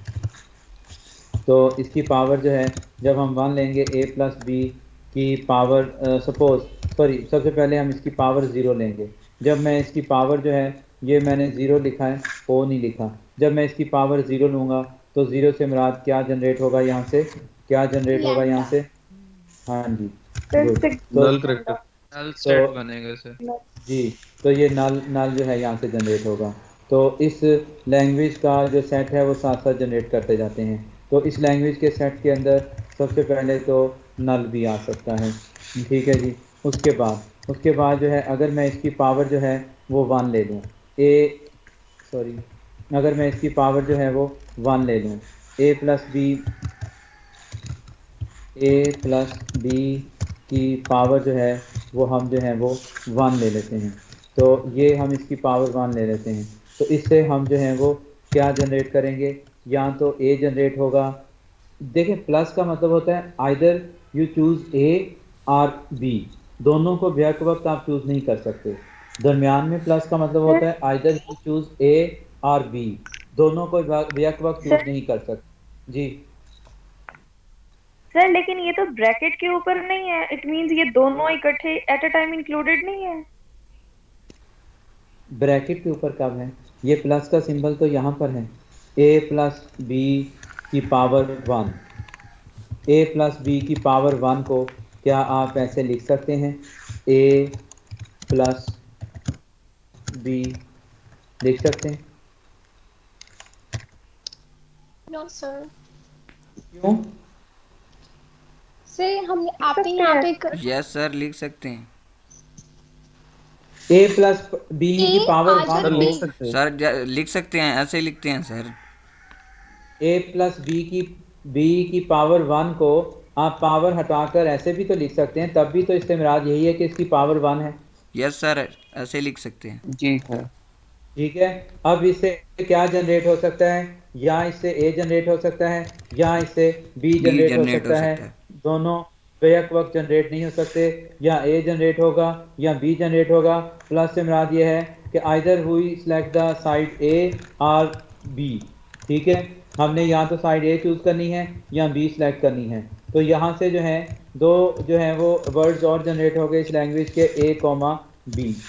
अब जो है इस की पावर जो है वो 2 लेते हैं। ठीक है, a प्लस बी की पावर जो है वो हम जो है वो 2 ले लेते हैं।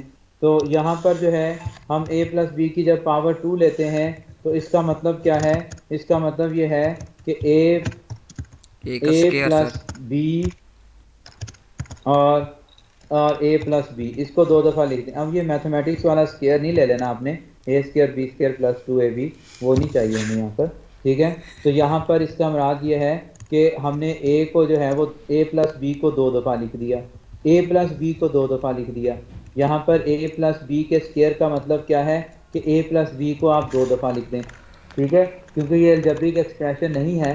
ठीक है, हम a square plus B square plus 2ab नहीं लिख सकते यहाँ पर a प्लस बी स्क्वायर का मतलब a प्लस बी को 2 दफ़ा लिखते हैं। जब आपने a प्लस बी को 2 दफ़ा लिखा तो पहले वाले a प्लस बी से आप क्या चूज़ कर सकते हैं, आप a चूज़ कर सकते हैं या b चूज़ कर सकते हैं, आपकी मर्ज़ी है, आप जो सा मर्ज़ी यहाँ से लेटर चूज़ कर लें। मैं पहले वाले a प्लस बी से a चूज़ कर लेता हूँ, और बल्कि मैं इसको इसके अगर नीचे लिखूँ तो ज़्यादा समझ आएगा आपको। तो पहले वाले a प्लस बी से मैं a चूज़ कर लेता हूँ, और अगले वाले जो है वो a प्लस बी से मैं जो है a चूज़ कर लेता हूँ। तो इस तरह मेरा जो है वो स्ट्रिंग जो है वो इस तरह क्या बनेगा, इस तरह जो मेरा स्ट्रिंग बनेगा वो बनेगा डबल a। ठीक है, अगर मैं पहले वाले से जो है वो a चूज़ कर लेता हूँ और सेकंड वाले से मैं b चूज़ कर लेता हूँ, तो इस तरह जो है वो मेरा स्ट्रिंग जो है वो क्या बनेगा, ab।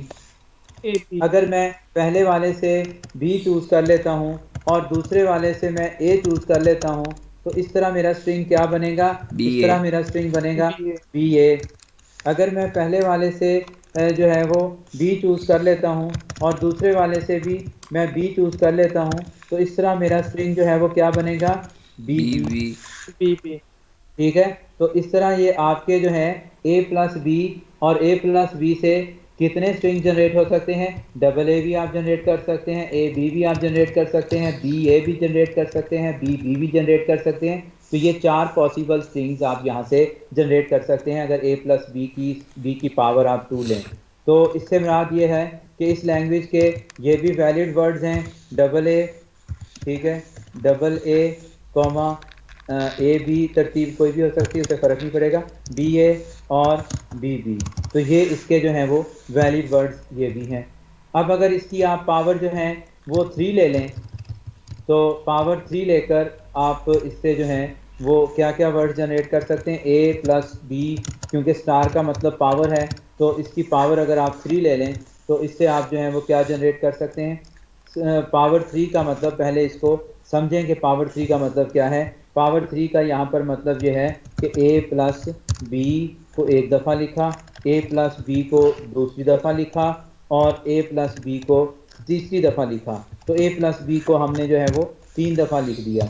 अब जो है हम जो है वो पहले वाले ए प्लस बी से अगर ए चूज़ कर लेते हैं, दूसरे वाले ए प्लस बी से हम जो है वो ए चूज़ कर लेते हैं, तीसरे वाले ए प्लस बी से हम ए चूज़ कर लेते हैं, तो इस तरह हमारे पास जो है वो स्ट्रिंग क्या बन गया, ट्रिपल ए सर।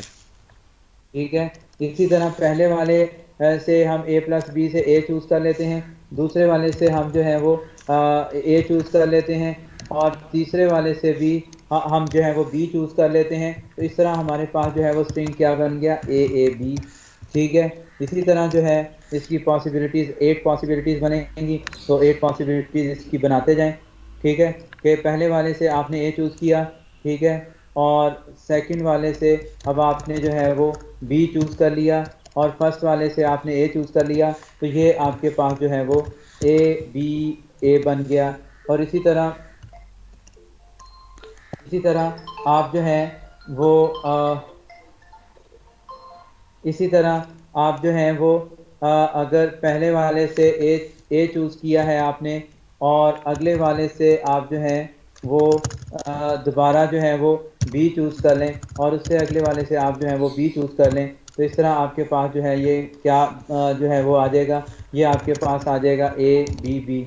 ठीक है। और सिमिलरली आप जो है यहाँ पर आपने जो है वो अब आप इसको जो है आप बी कर लें और पहले वाले को सेकंड वाले को ए कर लें, तो इससे और जो है इसको भी आप जो है वो ए कर लें,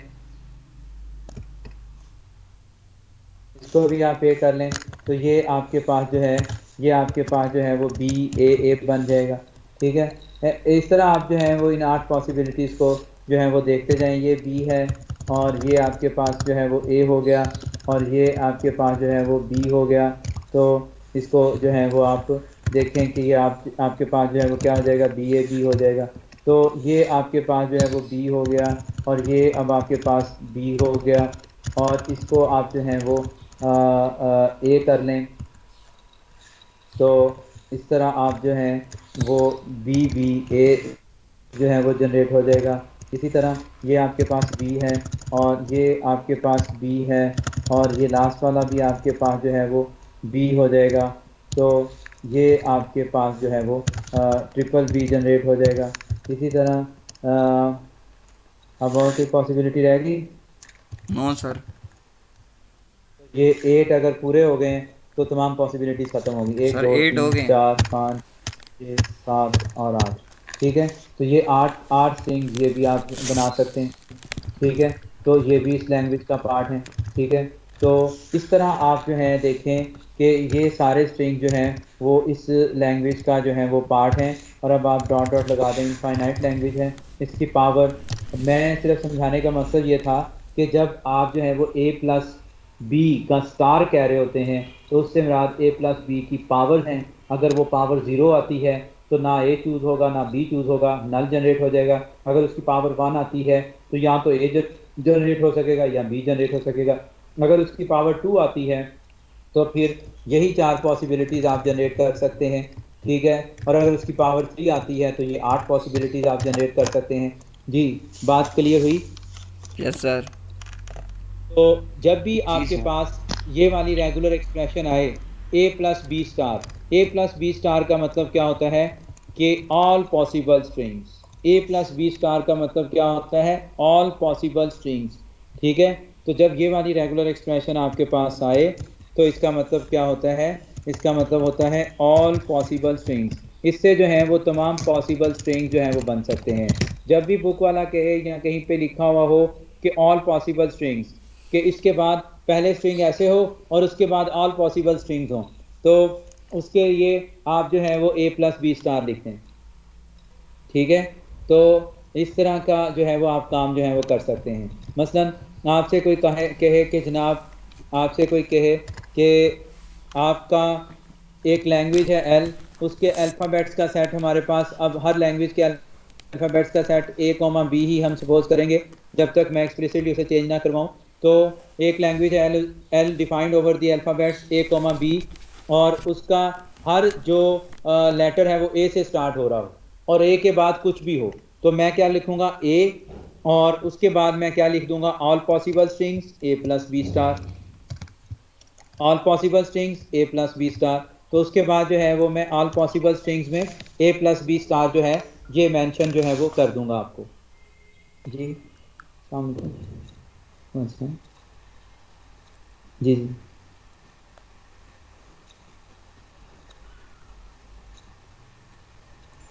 जी जी ठीक है।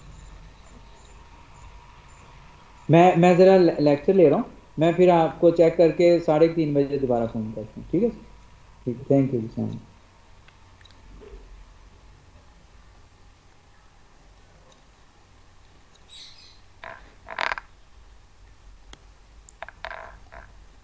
अच्छा, तो ये हमारे पास जो है अगर कोई आपसे कहे कि एक लैंग्वेज है उसके वर्ड जो हैं वो एल से स्टार्ट होते हों, तो ये एल से स्टार्ट जो हैं वो होते हों, तो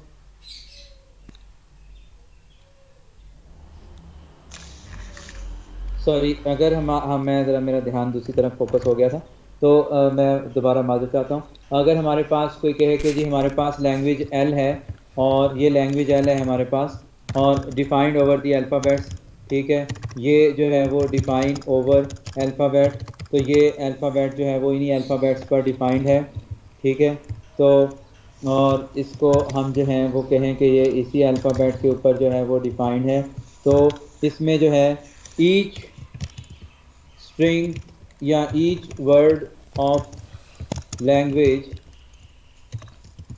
स्टार्ट्स विद ए, अगर कोई ये कहे स्टार्ट्स विद ए, इसका मतलब ये है कि वो ए से स्टार्ट हो और आगे कोई भी पॉसिबिलिटी हो, अब उसका आगे लिखना ज़रूरी नहीं है, स्टार्ट्स विद ए, ठीक है, ये उसने लिख दिया, ठीक है, वो ए से स्टार्ट होता हो मगर आगे कोई भी पॉसिबिलिटी हो, ठीक है, तो इसको हम जो है इसकी रेगुलर एक्सप्रेशन ये लिखेंगे ए प्लस बी स्टार, ठीक है। लैंग्वेज को वो ऐसे कहे कि each word of the language ends with A, इसी को वो ऐसे कहे कि each word of the language ends with A, ठीक है, इसी को ऐसे कहे कि each word of the language ends with A, इसका मतलब यह है कि स्टार्ट में कुछ भी हो, एंड्स विद ए इसका मतलब यह है कि स्टार्ट में कुछ भी हो, स्टार्ट में जो है वो क्या हो ए प्लस बी स्टार हो। जब भी आपने ये कहना है कि all possible of the strings, तो आपने वहां पर ए प्लस बी स्टार लगा देना है, और एंड पर क्या हो ए हो, एंड पर आप ए एक्सप्लिसिटली मेंशन कर देंगे। बताएं। ठीक है सर, क्लियर। अगर Yes, बाकी sir, सब clear है, लोग sir. भी बताएं। ये एक बच्ची बोल रही थी, इसको क्लियर हुआ? नाम मुझे अभी आपकी याद नहीं है। कौन में सर? हाँ जी, आपको क्लियर हो रहा है? सर मुझे तो क्लियर था। अच्छा चलें, तो जिस सबको क्लियर हो रहा है ये बात के कोई कंफ्यूजन है? क्लियर Yes, sir, है। clear है, sir. क्लियर है सर। अच्छा, तो अब जो है अगर कोई ये कहे कि each word of the language ends with A हो गया, कि इसको आप ये कहें कि स्टार्ट्स विद ए, ठीक है, ए से स्टार्ट हो, and ends with B, ends with ends with B. तो अगर कोई आपसे ये कहे कि एंड्स विद बी हो, तो इसको कैसे लिखेंगे? सर ये एंड में A sir A into A plus B star, B पे एंड कर दें। A प्लस B स्टार आ जाएगा। हाँ, तो ए और स्टार्ट ए से करेंगे और एंड जो है वो हम बी से करेंगे, और दरमियान में all possible of the strings, दरमियान में all possible of the strings, ठीक है, ए प्लस बी स्टार, तो दरमियान में ए प्लस बी स्टार, तो ये हमारा जो है वो होगा, ए प्लस बी स्टार दरमियान में होगा। ठीक है, तो ये ए प्लस बी स्टार की वैल्यू है। ए प्लस बी स्टार को इस तरह आपने जो है वो समझना है, ए प्लस बी स्टार से मुराद all possible of the strings. ठीक है, तो अब बात क्लियर है आप लोगों को? Yes sir. इसी तरह अगर वो कोई कहे कि इसी तरह की अगर बात कोई कहे कि जी ends with double A, ends with double A, ठीक है, तो and each word of the language ends with double A, मैं सिर्फ इतना फिक्रा लिख देता हूँ। तो इसके लिए आप जो हैं वो क्या बनाएंगे, इसके लिए जो है वो आप जो रेगुलर एक्सप्रेशन डेवलप करेंगे एंड्स विद डबल ए, शुरू में आप जो हैं वो ए प्लस बी जो है वो स्टार लिखेंगे और ये आपने जो है वो ए प्लस बी स्टार लिख दिया और एंड्स विद डबल ए, आखिर में आप डबल ए लगा देंगे। ठीक है, तो यही इसी तरह की रेगुलर एक्सप्रेशंस होंगी, इसी तरह की रिक्वायरमेंट होगी। आपने जो है वो उनको जो है वो रेगुलर एक्सप्रेशन बनाने के लिए देखें, हम हमेशा स्मॉल लैंग्वेज की रेगुलर एक्सप्रेशन डेवलप कर सकते हैं। अगर कोई रेगुलर एक्सप्रेशन बहुत बड़ी हमें डेवलप करनी पड़ जाए तो उसके सिस्टमेटिक प्रोसीजर होता है, उसका सिस्टमेटिक प्रोसीजर होता है, उसको हम ऐसे ही नहीं जनरेट करना शुरू कर देते, उसको बल्कि एक सिस्टमेटिक वे से जनरेट करते हैं। हाँ, हमें स्मॉल रेगुलर एक्सप्रेशन जनरेट करनी आनी चाहिए, सिर्फ हमें स्मॉल रेगुलर एक्सप्रेशन जनरेट करनी आनी चाहिए। ठीक है, अब कुछ लैंग्वेज की डेफिनेशन पढ़ते हैं और इन लैंग्वेज की रेगुलर एक्सप्रेशंस को देखते हैं ताकि हम जो है इसमें थोड़े से एक्सपर्ट हो सकें। Know consider the another language L, ये हम एक लैंग्वेज कंसीडर करते हैं of the strings exactly double A, exactly double ए। अब देखें उसने यहाँ पे वर्ड यूज़ कर दिया एग्जैक्टली डबल ए। जब वो एग्जैक्टली का वर्ड यूज़ कर दे इसका मुराद, इससे मुराद ये है कि डबल ए से ज़्यादा ए ना हो उसके किसी भी वर्ड में, डबल ए से ज़्यादा जो है वो एज उसके किसी भी वर्ड में ना हो। ठीक है, मैक्सिमम भी डबल ए हो, मिनिमम भी डबल ए हो। एग्जैक्टली से मुराद बिल जो है वो टोटल डबल ए है। ठीक है, तो जहाँ पर एग्जैक्टली का वर्ड यूज़ करे तो वहाँ पर आपने जो है वो इसको जो है वो देखना है कि एग्जैक्टली डबल ए। अब देखें जब उसने ये वर्ड यूज़ किया एग्जैक्टली डबल ए का, एग्जैक्टली डबल ए का वर्ड उसने यूज़ किया। ठीक है, तो एग्जैक्टली डबल ए से मुराद हमें पता है कि जब वो अल्फ़ाबेट्स का सेट ए कॉमा बी दे रहा है, अल्फ़ाबेट्स का सेट हमें ए कॉमा बी दे रहा है, तो इसकी रेगुलर एक्सप्रेशन देखें, अल्फ़ाबेट्स का सेट बड़ा इंपॉर्टेंट होगा हर डेफिनेशन में। अल्फ़ाबेट का सेट जो है वो आपको हर डेफिनेशन में देखना बहुत ज़रूरी होगा। अगर यहाँ पर जो है वो अल्फ़ाबेट्स का सेट जो है, अगर यहाँ पर जो है ये अल्फ़ाबेट्स का सेट जो है वो ए कॉमा बी के अलावा सिर्फ ए दे देता फिर और बात थी, फिर हम रेगुलर एक्सप्रेशन को और तरीके से लिखते। अब देखें उसने यहाँ पे कहा एग्जैक्टली डबल ए, अल्फ़ाबेट्स का set with alphabet set A comma B. अब इसका मतलब ये है कि डबल ए तो हो, बी के बारे में वो साइलेंट है, बी के बारे में वो कुछ नहीं कह रहा, बी के बारे में, बी की अक्रेंस के बारे में उसकी डेफिनेशन में कुछ भी जो है वो शामिल नहीं है। तो बी के बारे में हमने क्या करना है, बी के बारे में हमने खुद से डिसीजन लेना है कि बी की अक्रेंसेस कुछ भी हो सकती हैं, बी की अक्रेंसेस हो भी सकती हैं, नहीं भी हो सकती, शुरू में भी हो सकती हैं, आखिर में भी हो सकती हैं। तो डबल ए के शुरू में भी हो सकती हैं, डबल ए के आखिर में भी हो सकती हैं। बी की अक्रेंसेस जो हैं वो हो भी सकती हैं, बी की अक्रेंसेस नहीं भी हो सकती। तो हम रेगुलर एक्सप्रेशन में एक बात में तो श्योर है कि डबल ए आएगा और डबल ए से ना कम ए आएंगे ना ज़्यादा ए आएंगे। तो इसके शुरू में भी हम जो है वो बी स्टार लगा देंगे, इसके शुरू में भी हम जो है वो बी स्टार लगा देंगे और इसके आखिर में भी हम जो है वो बी स्टार जो है वो लगा देंगे, इसके आखिर में भी हम जो है वो बी स्टार लगा देंगे। जी, इस बात की समझ आई आप? Yes sir. जी सर। अगर यही उसने कहा होता और उसने ये कहा होता हमें कि एग्जैक्टली डबल ए, ठीक है, एग्जैक्टली डबल ए, और मगर उसने जो है अल्फ़ाबेट्स का सेट हमें जो है वो सिर्फ ए दिया होता, फिर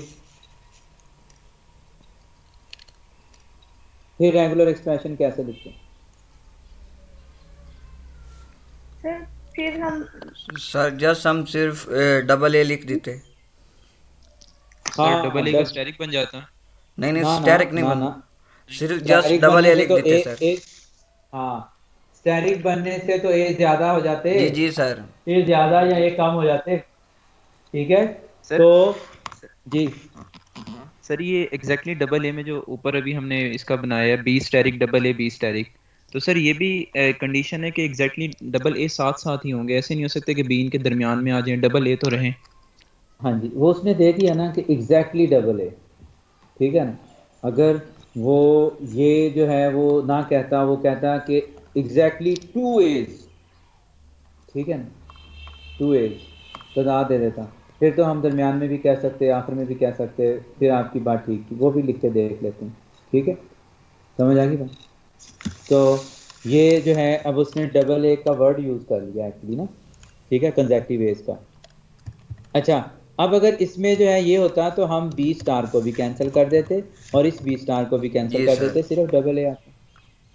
अच्छा अगर यही होता काम कि हमारे पास जो है वो डेफिनेशन में ऐसे लिखा होता कि एग्जैक्टली डबल ए और अल्फ़ाबेट्स हमारे पास होते ए बी सी। अब इसकी रेगुलर एक्सप्रेशन कैसे हम लिखते, सब लोग लिखें। अल्फ़ाबेट्स का सेट हमारे पास ए कॉमा बी है और वो कह रहा है एग्जैक्टली डबल ए। सर सी पहले भी आ सर सकता बी है, और सी को सी को ऐड कर देंगे सर। आप लिखें पहले अपनी कॉपी पे। ओके सर मैं आप लिखता लोगों के पास कापीज़ होनी चाहिए, ये मैंने कापीज़ आपकी चेक भी करनी है हूँ। जी सर कि आप, हैं। मुझे अपना लेक्चर याद होता है कि मैं जो जो बातें करता हूँ ना वो बहुत जी अरसे से यही बातें कर रहा हूँ, इसलिए अब याद हो गई हैं मुझे। जी सर।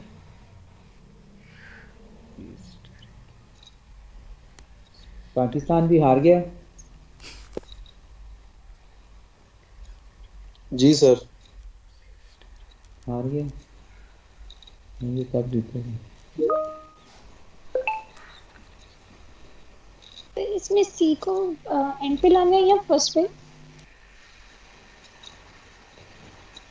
ये या आप मिडिल देखें, में? खुद से देखें। सर सर मैंने तो क्वेश्चन पे एंड पे कर दिया है। मैंने दो सर बनाए बी हैं। Star double A C star भी तो हो सकता है। सर दो बन सकती हैं इनकी। अच्छा आप एक आप पता क्या किया करें, मोबाइल से मुझे मैसेज, आप जो हैं वो इस पे आप MS टीम पे मुझे मैसेज कर दिया करें।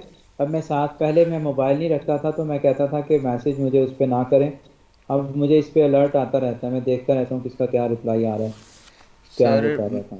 सर मैं बताऊं 3 बने हैं सर। यस सर सर मैंने भी 3 बनाए सर हैं। सबसे पहले डबल ए आएगा, एक ये बनेगा, सबसे पहले डबल ए आएगा, फिर ब्रैकेट में बी प्लस सी होल का सर स्टेरिक, एक ये बनेगा, एक बनेगा सर बी प्लस सी होल स्टेरिक ए आएगा डबल ए, और सर एक ये बनेगा बी प्लस। एक मिनट बस, आप देखें कि अगर हम इसका जो है वो सिर्फ इतना बना लें, इसको सिर्फ इतना देखें, इससे इससे कोई फर्क नहीं पड़ता, आप सी प्लस बी लिख दें या बी प्लस सी लिख दें, जी इससे सर। कोई फर्क नहीं पड़ता, वो आइदर साइड है, या वो हमने चूज जी करनी जी है सर। वो चूज करनी। ठीक है, तो अगर हम यहाँ पे सी प्लस बी स्टार शुरू में लिख दें और जो है वो इसी तरह सी प्लस बी स्टार आखिर में लिख दें, तो क्या है इसमें मसला? सर ये भी बनाई है सर, ये लास्ट में बतानी थी। हाँ यही यही काफ़ी है, यही काफ़ी है। जी ठीक है, सर। क्योंकि ओके सर। एग्जैक्टली हमें जो है वो डबल एज चाहिए।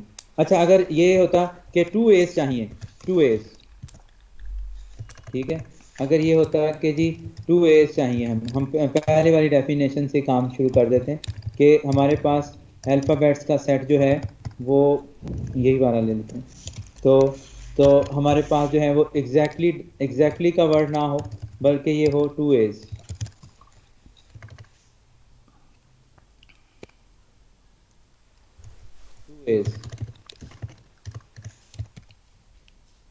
ठीक है, टू एज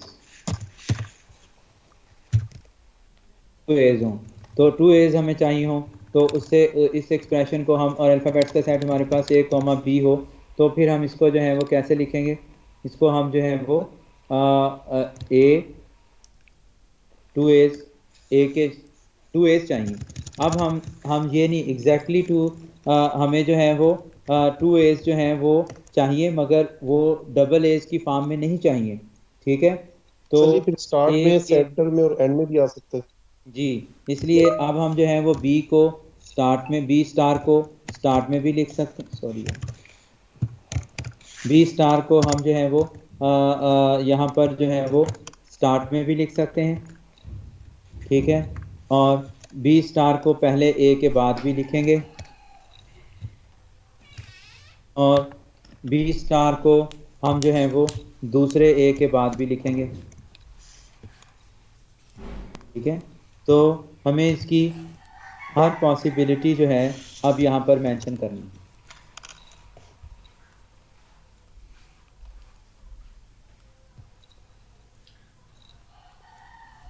ठीक है, तो इस तरह हम जो है वो इसको लिख सकते हैं। अच्छा चलें अब अगली एग्जांपल्स पर जाते हैं। अच्छा जी, यहाँ पर वो कह रहा है कि consider the language L even length और अल्फ़ाबेट्स का सेट है ए कॉमा बी, अल्फ़ाबेट्स का सेट है ए कॉमा बी। अब देखें उसने जो रेगुलर एक्सप्रेशन बनाई वो ये बनाई ए प्लस बी से हमें ए और बी, सिंगल ए या सिंगल बी मिलता है। फिर उसने इसके साथ कंकैटिनेट कर दिया ए प्लस बी, अब इससे भी हमें सिंगल ए या सिंगल बी मिलता, मगर लेंथ क्या हो गई, लेंथ जो है वो इवन हो गई। और ये स्टार इसने इनके ऊपर क्यों लगाया, स्टार इसलिए लगाया कि यहाँ से कितनी, अगर वो स्टार ना लगाता तो यहाँ से कितनी लेंथ का स्ट्रिंग जनरेट होता है, 2 लेंथ का। अब 2 तो इवन हो गया, मगर 2 इवन के बाद 4 भी इवन है, 6 भी इवन है, 8 भी इवन है, तो वो पावर्स को शो करने के लिए उसने इसके ऊपर स्टार लगा दिया। और प्लस स्टार जो है अगर आप 0 पावर लेंगे तो यहाँ से ना ए जनरेट होगा ना बी जनरेट होगा, नल जनरेट होगा, तो नल भी आना चाहिए इस लैंग्वेज में। तो इसलिए जो है उसने ए प्लस बी को कंकैटिनेट करके उसके ऊपर स्टार लगा दिया कि जो है इनकी इवन लेंथ जो है वो हमेशा रहे। ठीक है, इवन लेंथ जो है वो हमेशा जो है वो इनकी रहे, इस तरह उसने जो है इसके ऊपर स्टार लगा दिया। अब ये आप देखें कि ए प्लस बी है आपके पास, एक ए या एक बी जनरेट होगा, ए प्लस बी है आपके पास, एक ए या एक बी जनरेट होगा। दोनों को जमा करने से लेंथ इवन हो जाएगी, दोनों को जमा करने से लेंथ इवन हो जाएगी। ठीक है, ये इवन लेंथ की बात हो रही है।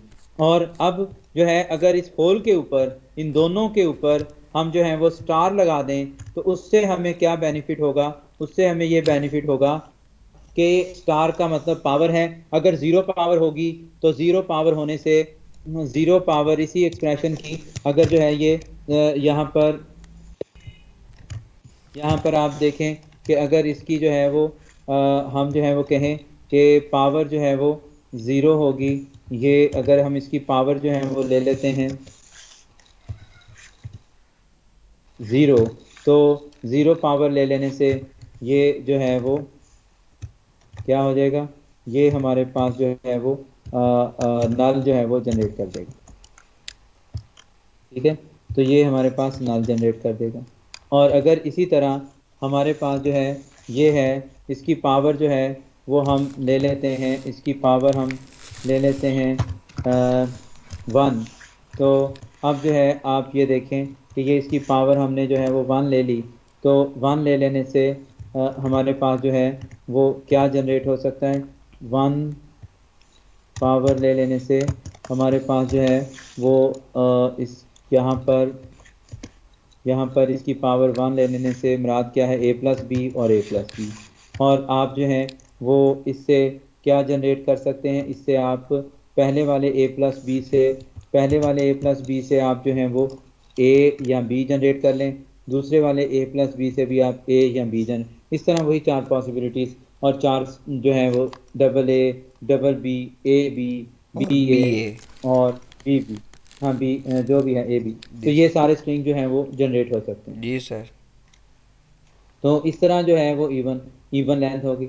अगर ऑड लेंथ हो, ऑड लेंथ क्या होता है, किसी भी इवन नंबर में 1 प्लस कर दें तो वो ऑड बन जाता है। Yes sir. Yes, किसी भी इवन नंबर Yes, में sir. अगर 1 प्लस कर दें तो वो ऑड बन जाता है। ये हमारे पास जो है वो इवन के लिए है रेगुलर एक्सप्रेशन। अगर मैं इसके अंदर जो है वो प्लस ए या बी कर दूं तो ये ऑड बन जाएगा।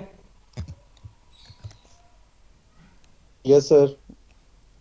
yes, तो ये sir. ऑड लेंथ का रेगुलर एक्सप्रेशन है। ये ऑड लेंथ की रेगुलर एक्सप्रेशन है कि अगर हम जो है वो इसमें ए या बी को प्लस कर देंगे तो ये ऑड लेंथ बन जाएगी। इवन नंबर में हम एक प्लस कर देंगे तो ये ऑड लेंथ बन जाएगी। अगर यहाँ से नल जनरेट हो भी जाएगा तो ये जो हमने बाहर ए प्लस बी लगाया है, ये ए प्लस बी जो है ये इसे जो है वो ए जनरेट होगा यहाँ से, यहाँ बी लाजिम बात है, यहाँ एक ए जनरेट होगा, यहाँ एक बी जनरेट होगा, तो वो उस इवन लेंथ को ऑड में कन्वर्ट कर देंगे। ये ए और बी बाहर वाले। हाँ जी, समझ आ गई बात? Yes sir. Yes sir. Yes, sir. अच्छा, तो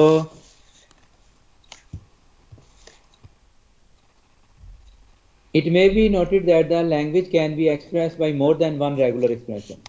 एक लैंग्वेज की एक से ज़्यादा रेगुलर एक्सप्रेशन लिखी जा सकती है। अच्छा, इसकी एक सिस्टमैटिक रीज़न भी है, वो आगे चलकर आपको पता चलेगी। तो वो रीज़न ये है कि रेगुलर एक्सप्रेशंस को आसानी से बनाने के लिए हम जीटीजी के थ्रू भी बना सकते हैं।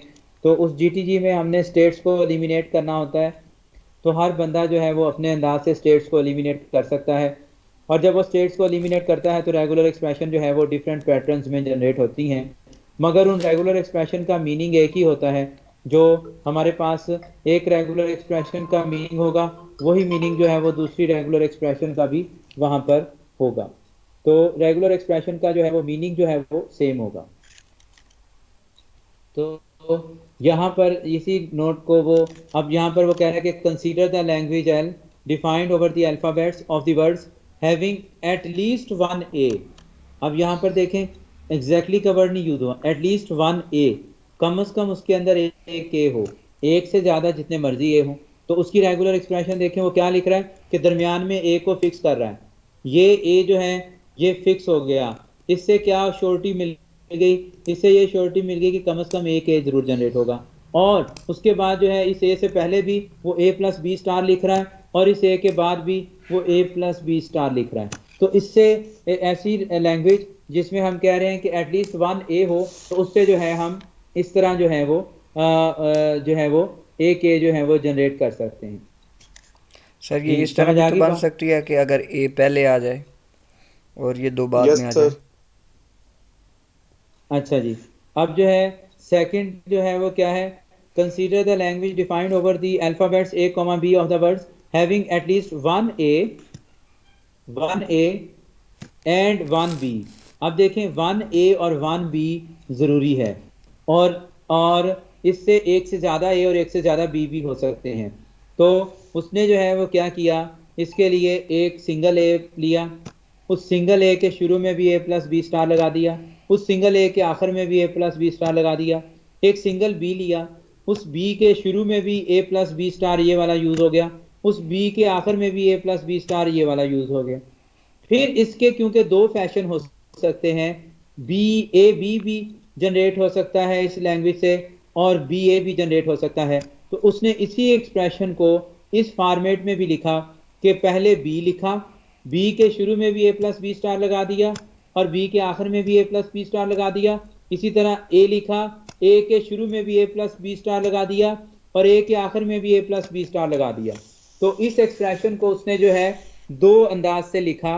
ये जो दरमियान वाला प्लस है ये आपको पता है कि और को शो कर रहा है कि आप या तो ये साइड यूज़ कर सकते हैं या वो साइड यूज़ कर सकते हैं, दोनों साइड को इकट्ठा बेक वक्त यूज़ नहीं कर सकते। हाँ जी, समझ आई ये बात? Yes sir. Yes, sir.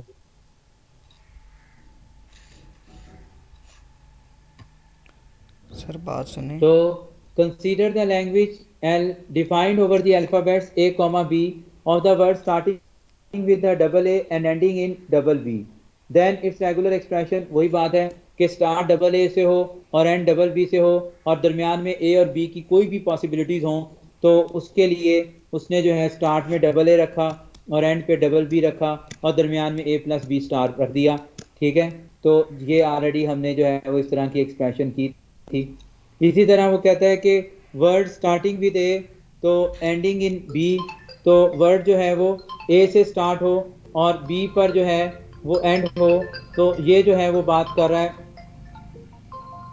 ये जो है वो बात कर रहा है कि वर्ड जो है वो ए से स्टार्ट हो और बी से एंड हो, तो इस बात को जो है वो कह रहा है। तो यहाँ पे जो है हमारे पास वर्ड ए से स्टार्ट हो रहा है और बी पर एंड हो रहा है और दरमियान में जो है कोई भी जो है वो ए प्लस बी की कंकैटिनेशन जो है वो आ सकती हैं।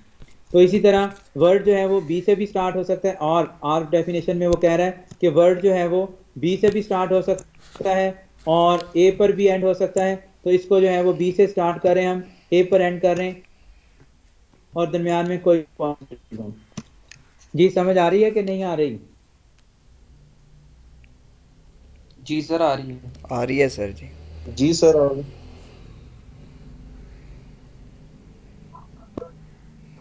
यस सर आ रही।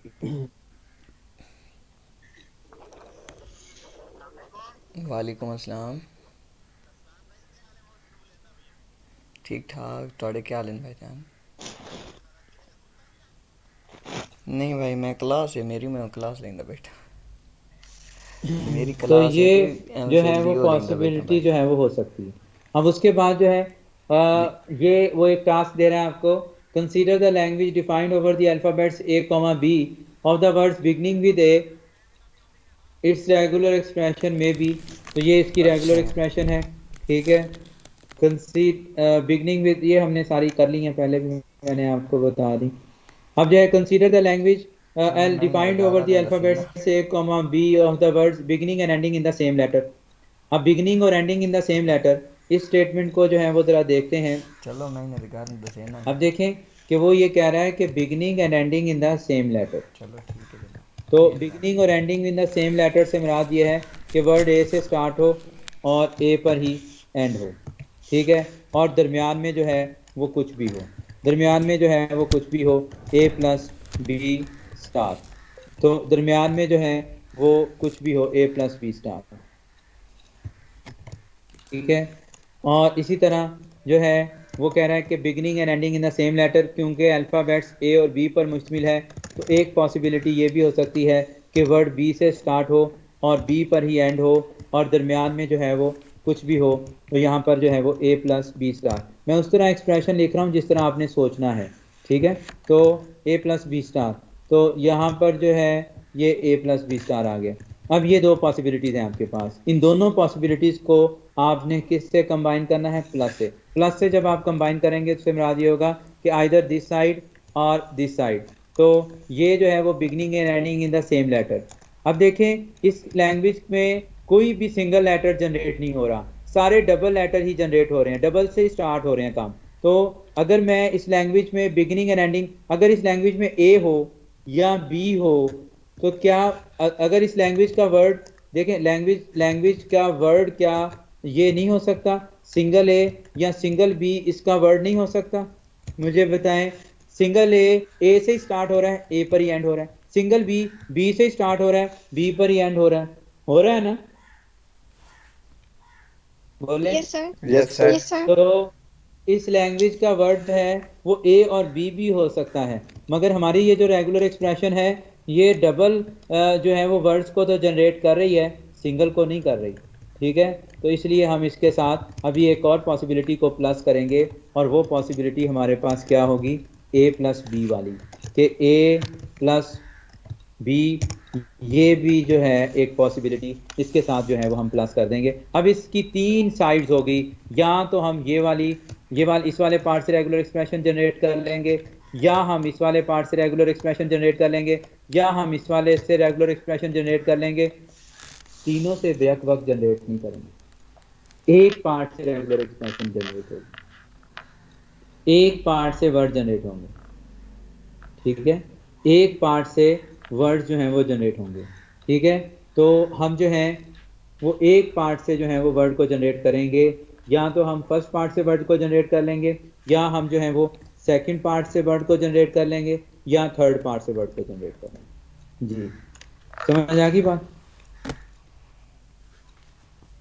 Yes sir. Yes sir. हाँ जी, बाकी लोग भी सुन रहे हैं कि नहीं सुन रहे? और समझ आ रही है? मोहसिन कहाँ है? यस सर, समझ आ रही है। जी सर आ रही है। सर आ रही है। बिलाल सुन रहे हो? यस सर, समझ आ रही है। अच्छा सही है। तो चलें, तो ये हमारे पास जो है beginning and ending in the same letter हो गया। और हाँ, ये जो है यहाँ पर आप ये ज़रा आप देखें कि वर्ड एंडिंग इन बी, ये तो बड़ा क्लियर है कि वर्ड एंडिंग इन बी, अगर अल्फ़ाबेट्स का सेट ज़रूर देखा करें और उस लिहाज से रेगुलर एक्सप्रेशन लिखना शुरू किया करें। ठीक है, तो मैं अगर एग्ज़ाम में इस तरह की कोई रेगुलर एक्सप्रेशन दूंगा तो आप अल्फ़ाबेट्स के सेट को देखे बगैर काम शुरू करेंगे तो उससे आपको जो है वो प्रॉब्लम हो सकेगी। इसलिए मेरे एग्ज़ाम में क्वेश्चन बड़े सिंपल होंगे, मगर अल्फ़ाबेट्स वगैरह के सेट को देखकर फिर आपने काम शुरू करना है। तो वर्ड एंडिंग इन बी, तो वर्ड एंडिंग इन बी में जो है हमारे पास जो है वो क्या है कि हमारे पास जो है वर्ड जो है वो ए प्लस बी स्टार से स्टार्ट हो, क्योंकि अल्फ़ाबेट्स में ए भी है बी भी है, तो ए प्लस बी से स्टार्ट हो सकता है, मगर एंड पे क्या आएगा? बी आएगा, तो इसलिए आपने बी को फिक्स कर दिया, बी को यहाँ पे फिक्स कर दिया। और शुरू में ए और बी की कोई सी भी कंकैटिनेशन आ जाए, मगर जो भी वर्ड बने उसके एंड पर बी जो है वो ज़रूर कंकैटिनेट हुआ आपको मिले। अब यहाँ पर जो दूसरी चीज़ है इसको ज़रा समझना ज़रूरी है, word not ending in A, word not ending in A. देखें, word not ending in A से मुराद यही है कि वर्ड एंडिंग इन बी, यही है ना? Yes sir. बोले यस सर। Yes sir. जी सर। तो वर्ड जब भी ये वाली सिचुएशन लिखी हुई हो कि word not ending in,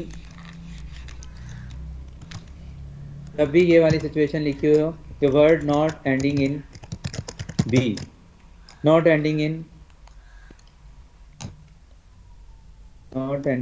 A, हाँ नॉट एंडिंग इन ए, जब ये वाली सिचुएशन है मैं उस बुक के लिहाज से करता हूँ। तो नॉट एंडिंग इन ए, जब नॉट एंडिंग इन ए लिखा हुआ है तो और हमारे पास जो है वो अल्फ़ाबेट्स का जो सेट है वो सेट है हमारे पास ए कॉमा बी, तो इससे मुराद यही है कि वर्ड जो है वो किस चीज़ पर एंड होगा? वर्ड जो है वो एंड होगा यहाँ पर हमारे पास बी पर। तो हम जो है वो शुरू में कुछ भी रख देंगे तो एटलीस्ट इसके अंदर बी आना चाहिए, तो बी को हम रखेंगे और शुरू में हम जो है वो इसमें ए प्लस बी कुछ भी जो है वो रख देंगे। मगर देखें, जब ये बात हो कि वर्ड नॉट एंडिंग इन ए, तो फिर हमारे पास जो है वो दो तरह की पॉसिबिलिटीज़ हो सकती हैं कि वर्ड बी पर भी एंड हो सकता है और वर्ड जो है वो नल पर भी एंड हो सकता है। तो इसके साथ आप नल वाली पॉसिबिलिटी को भी प्लस करेंगे। ठीक है, इसके साथ आप नल वाली पॉसिबिलिटी को भी प्लस करेंगे। जब आपको कहा जाए कि वर्ड अगर तो वो स्ट्रेट फॉरवर्ड उसने जब ये कहा कि जब उसने स्ट्रेट फॉरवर्ड ये कहा कि वर्ड एंडिंग इन बी, तो ये तो स्ट्रेट फॉरवर्ड था। ठीक है, जब उसने स्ट्रेट फॉरवर्ड ये कहा, हमने एंड पर बी रख दिया। अरसलान साहब ज़रा अपना माइक बंद करें।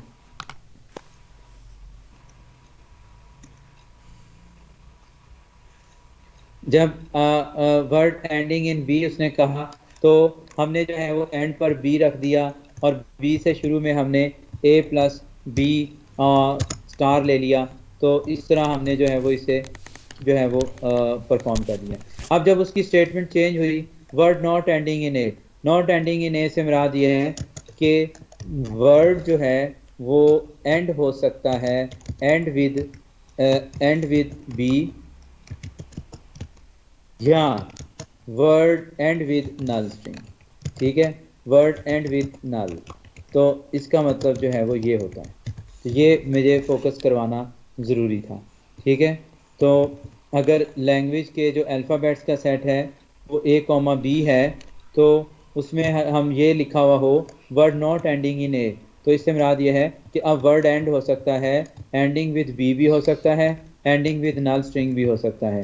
तो इसलिए हम जो है A प्लस बी स्टार तो लिखेंगे, इसके साथ बी भी कंकैटिनेट करेंगे और इसके साथ जो है वो हम नल को भी जो है वो कंकैटिनेट करवाएंगे, इसके साथ साथ जो है वो हम नल को भी कंकैटिनेट करवाएंगे।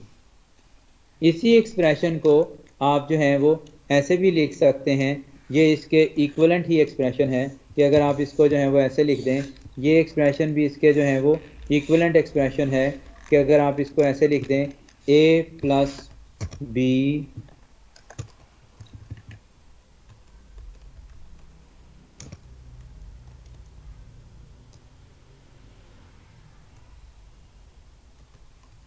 और होल का स्टार,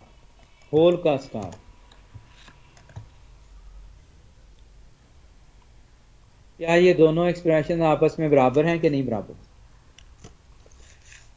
किसी स्टूडेंट को ऐसे लगता है कि ये नहीं बराबर? बराबर है सर। इक्वल है सर।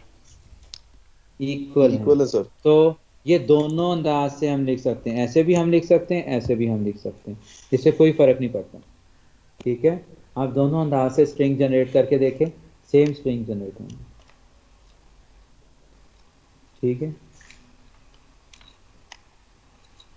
दोनों अंदाज से आप स्ट्रिंग्स को जनरेट करके देखें तो सेम स्ट्रिंग जो है वो जनरेट होंगे। हाँ जी, इसका मतलब पता चल गया। ये एक इम्पॉर्टेंट पॉइंट था। तो जब भी ये लिखा हुआ हो कि आपके पास जो भी अल्फ़ाबेट्स हों और जो है वो ये लिखा हो कि एक पे एंड ना हो, तो आप जो है वो उसको देखें कि बाकी कितने अल्फ़ाबेट्स बाकी बचे। बाकी अल्फ़ाबेट बी था और नल जो कि ऑटोमेटिकली आता है वो था, तो इसलिए हमने जो है वो नल को भी इग्नोर नहीं करना, नल को भी जो है यहाँ पर कंसीडर करना है।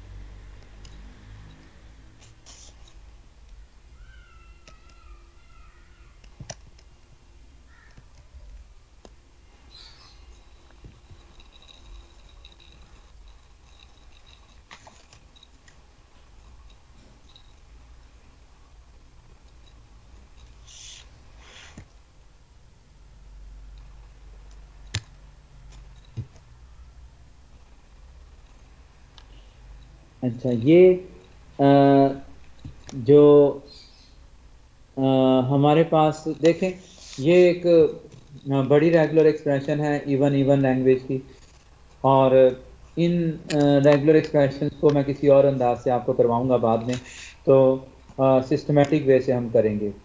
ठीक है, हमें सिर्फ छोटी रेगुलर एक्सप्रेशन बनानी है, नीचे में बड़ी रेगुलर एक्सप्रेशन हमें नहीं बनानी आती, कोई मसला ही नहीं होता, वो एक सिस्टमेटिक वे से बन जाती है।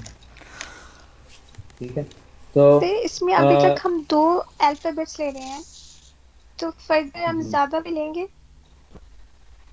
मैंने 3 भी लेकर दिखाए थे शुरू में ये सर 3 भी लेकर दिखाए। याद है? Yes sir. आप जितने मर्जी अल्फ़ाबेट्स ले सकते हैं, 2 पर इसलिए फोकस है कि ताकि आपको यहाँ पर अंडरस्टैंडिंग हो जाए, फिर आप जितना मर्जी करें। ठीक है, ये हमने शुरू में 3 भी लिए थे।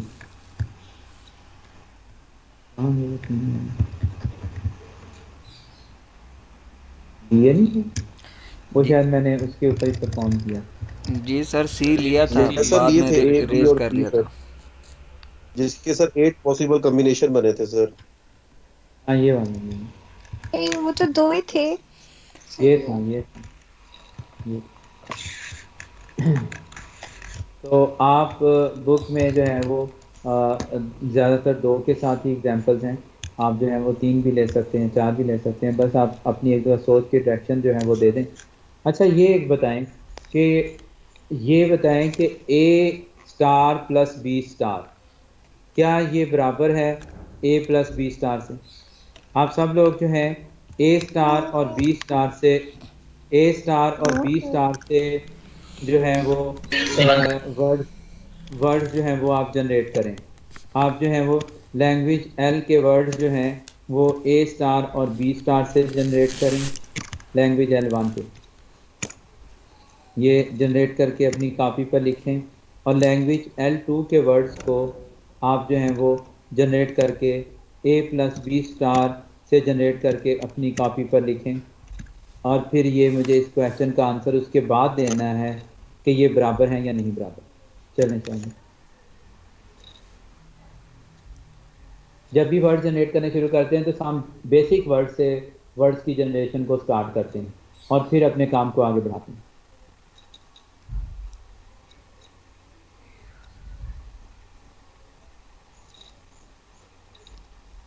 सर ये इक्वल हो सकता है?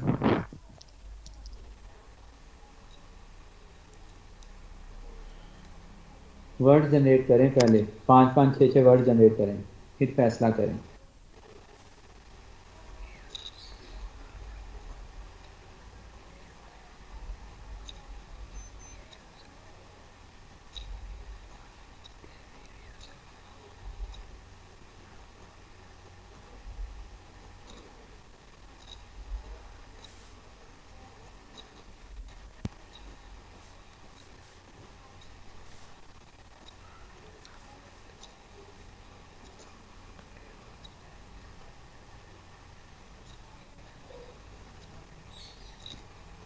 हाँ जी, जनरेट हो गए।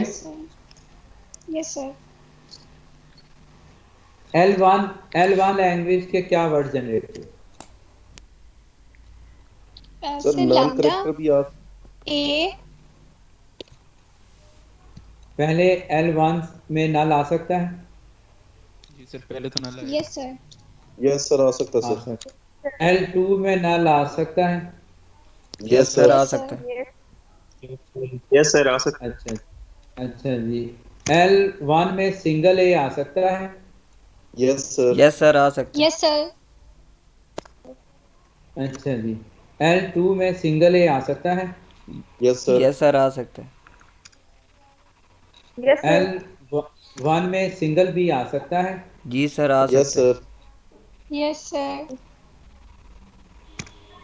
L2 में सिंगल बी आ सकता है? जी सर आ सकता है। यस सर आ सकता है सर। जी सर आ सकता है। अब ये बताएं कि L1 में ए बी आ सकता है? यस सर आ जी सकता है सर सर। आ सकता है भी। L G sir. No sir. A B कैसे आ सकता नो सर। है? ए बी मुझे नो बताएं। सर नहीं हो सकता। नहीं हो सकता सर। L1 में ए नहीं बी आ मुझे जनरेट करके देते सर नहीं हो सकता ये, और ऑप्शन आ हैं। गए। जी सर ए और बी ऑप्शन नहीं आगे आ नहीं आ सकता सकता। क्योंकि यहाँ तो हम ए साइड चूज करेंगे, ए स्टार वाली साइड या बी स्टार वाली। ठीक है, तो यहाँ पे या तो डबल ए आएगा, ठीक है, या या तो डबल बी आएगा। डबल बी आएगा।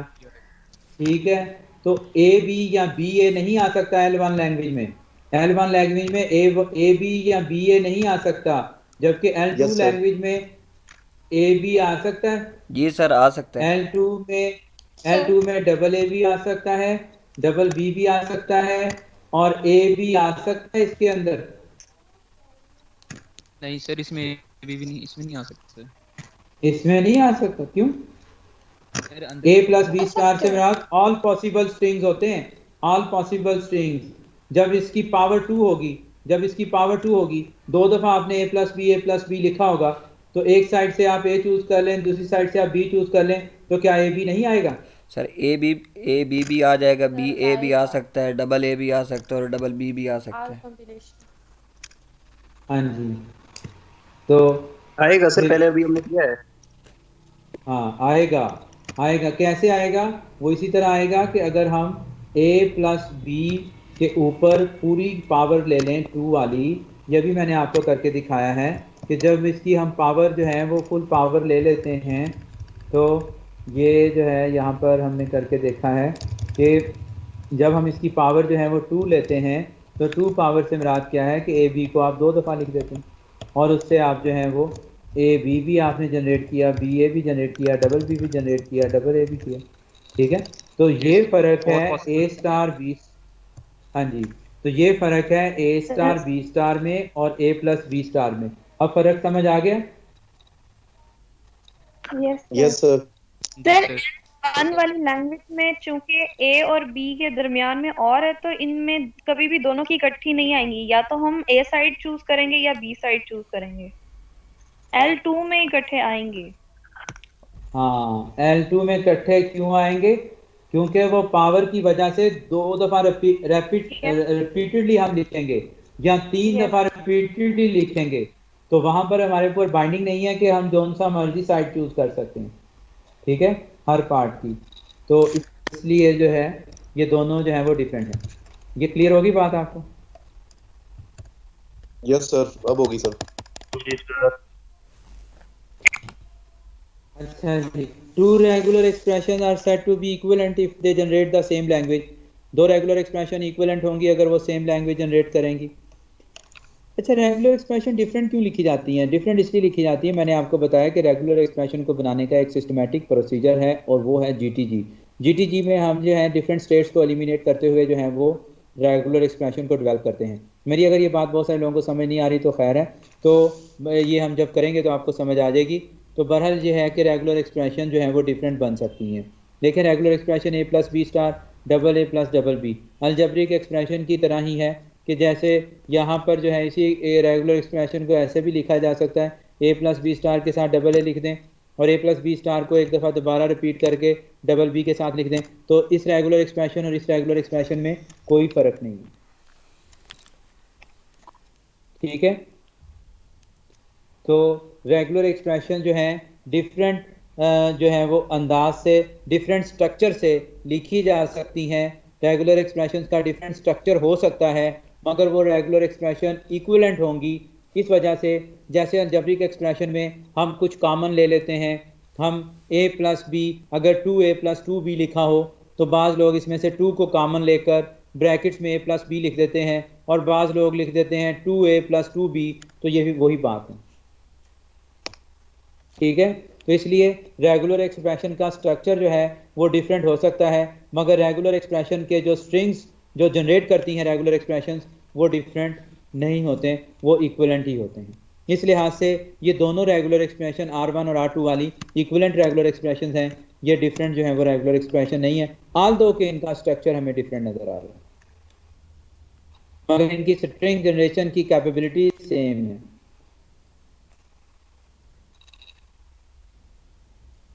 हाँ जी, समझ आ गई ये बात? Yes sir. जिस भी लैंग्वेज की रेगुलर एक्सप्रेशन हम लिख सकते हैं उस लैंग्वेज को हम रेगुलर लैंग्वेज बोलते हैं। ये उस वक्त आपको जाके ज़्यादा अच्छे तरीके से समझ आएगा जब आप नॉन रेगुलर लैंग्वेज को इसके साथ कंपैरिजन करेंगे।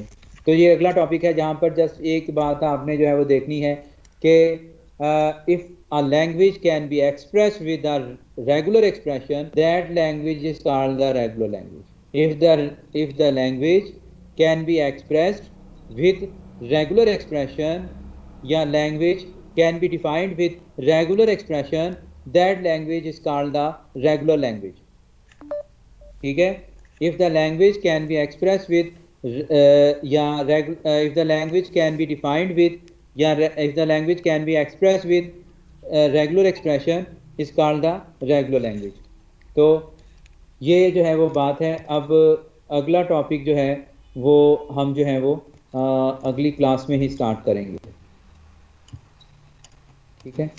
तो ये जो है मैं अभी यहाँ पर यूनियंस की कनकैटिनेशन की बात जो है वो, चलें ये बात मैं कर लेता हूँ, सिर्फ ये बात यहाँ पर बता देता हूँ। यूनियन और कनकैटिनेशन जब हम R1 प्लस R2 लिखते हैं तो इससे मुराद यही होता है L1 प्लस L2, और L1 प्लस L2 को हम L1 यूनियन L2 भी कह सकते हैं।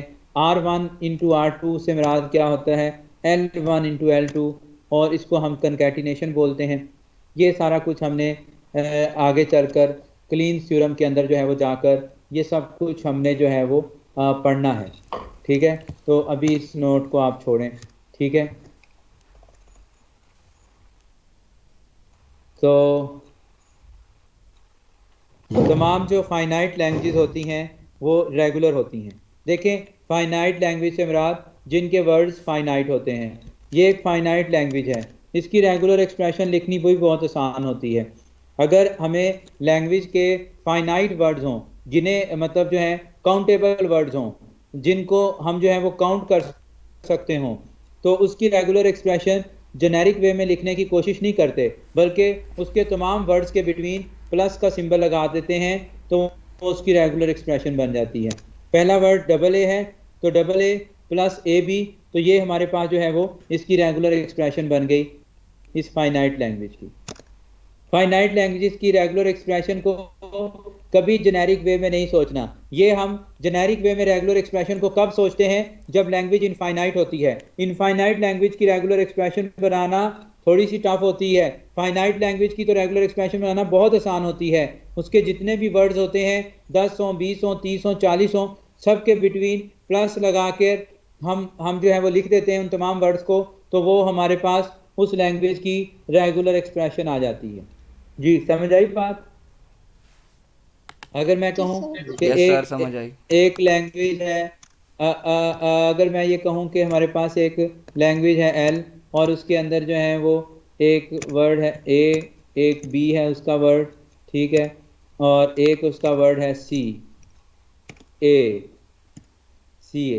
मैं कहता हूँ इसकी रेगुलर एक्सप्रेशन लिखें, तो आपको बहुत ज़्यादा सोचने की ज़रूरत नहीं है इसमें। ये फाइनाइट लैंग्वेज है, इस फाइनाइट लैंग्वेज की वजह से इसके तमाम वर्ड्स को प्लस करके लिख दें, बस यही इसकी रेगुलर एक्सप्रेशन है। ए प्लस बी प्लस सी ए, यही इसकी रेगुलर एक्सप्रेशन है, ठीक है। तो रेगुलर जो फाइनाइट लैंग्वेज होती है उसकी रेगुलर एक्सप्रेशन को उसके तमाम वर्ड्स को प्लस करके लिख दिया जाता है। तो जेनेरिक सोल्यूशन भी सोच कोई मसला नहीं, मगर जेनेरिक सोल्यूशन सोचना हमेशा टफ होता है, ठीक है। तो आप जो है वो जेनेरिक वे में लिख दें, जेनेरिक वे में लिखना गलत नहीं होगा, मगर जेनेरिक वे वहाँ पर सोचें ना जहाँ पर इनफाइनाइट वर्ड्स हों। अगर वर्ड्स ही फाइनाइट हैं, काउंटेबल हैं, तो उन तमाम वर्ड्स के बिटवीन प्लस लगाकर आप उसकी जो है वो रेगुलर एक्सप्रेशन लिख सकते हैं। जी समझ आ गई बात?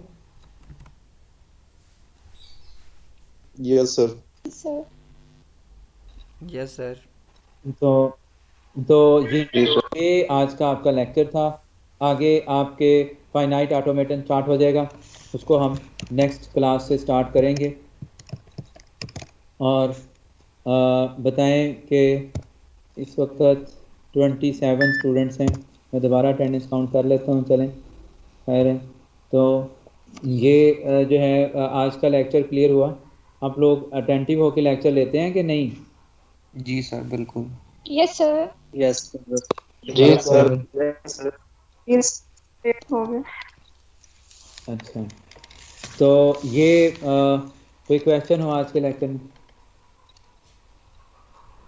अच्छा, इस बुक का जो मैंने आपको बुक दी हुई है, इस बुक की शॉर्ट फॉर्म में रेगुलर एक्सप्रेशन का जो टॉपिक चैप्टर है उससे आप रेगुलर एक्सप्रेशन लेकर उनको जनरेट करने की कोशिश करें और अपनी कॉपी में होमवर्क वाली साइट पर उन रेगुलर एक्सप्रेशन को आपने लिखना है,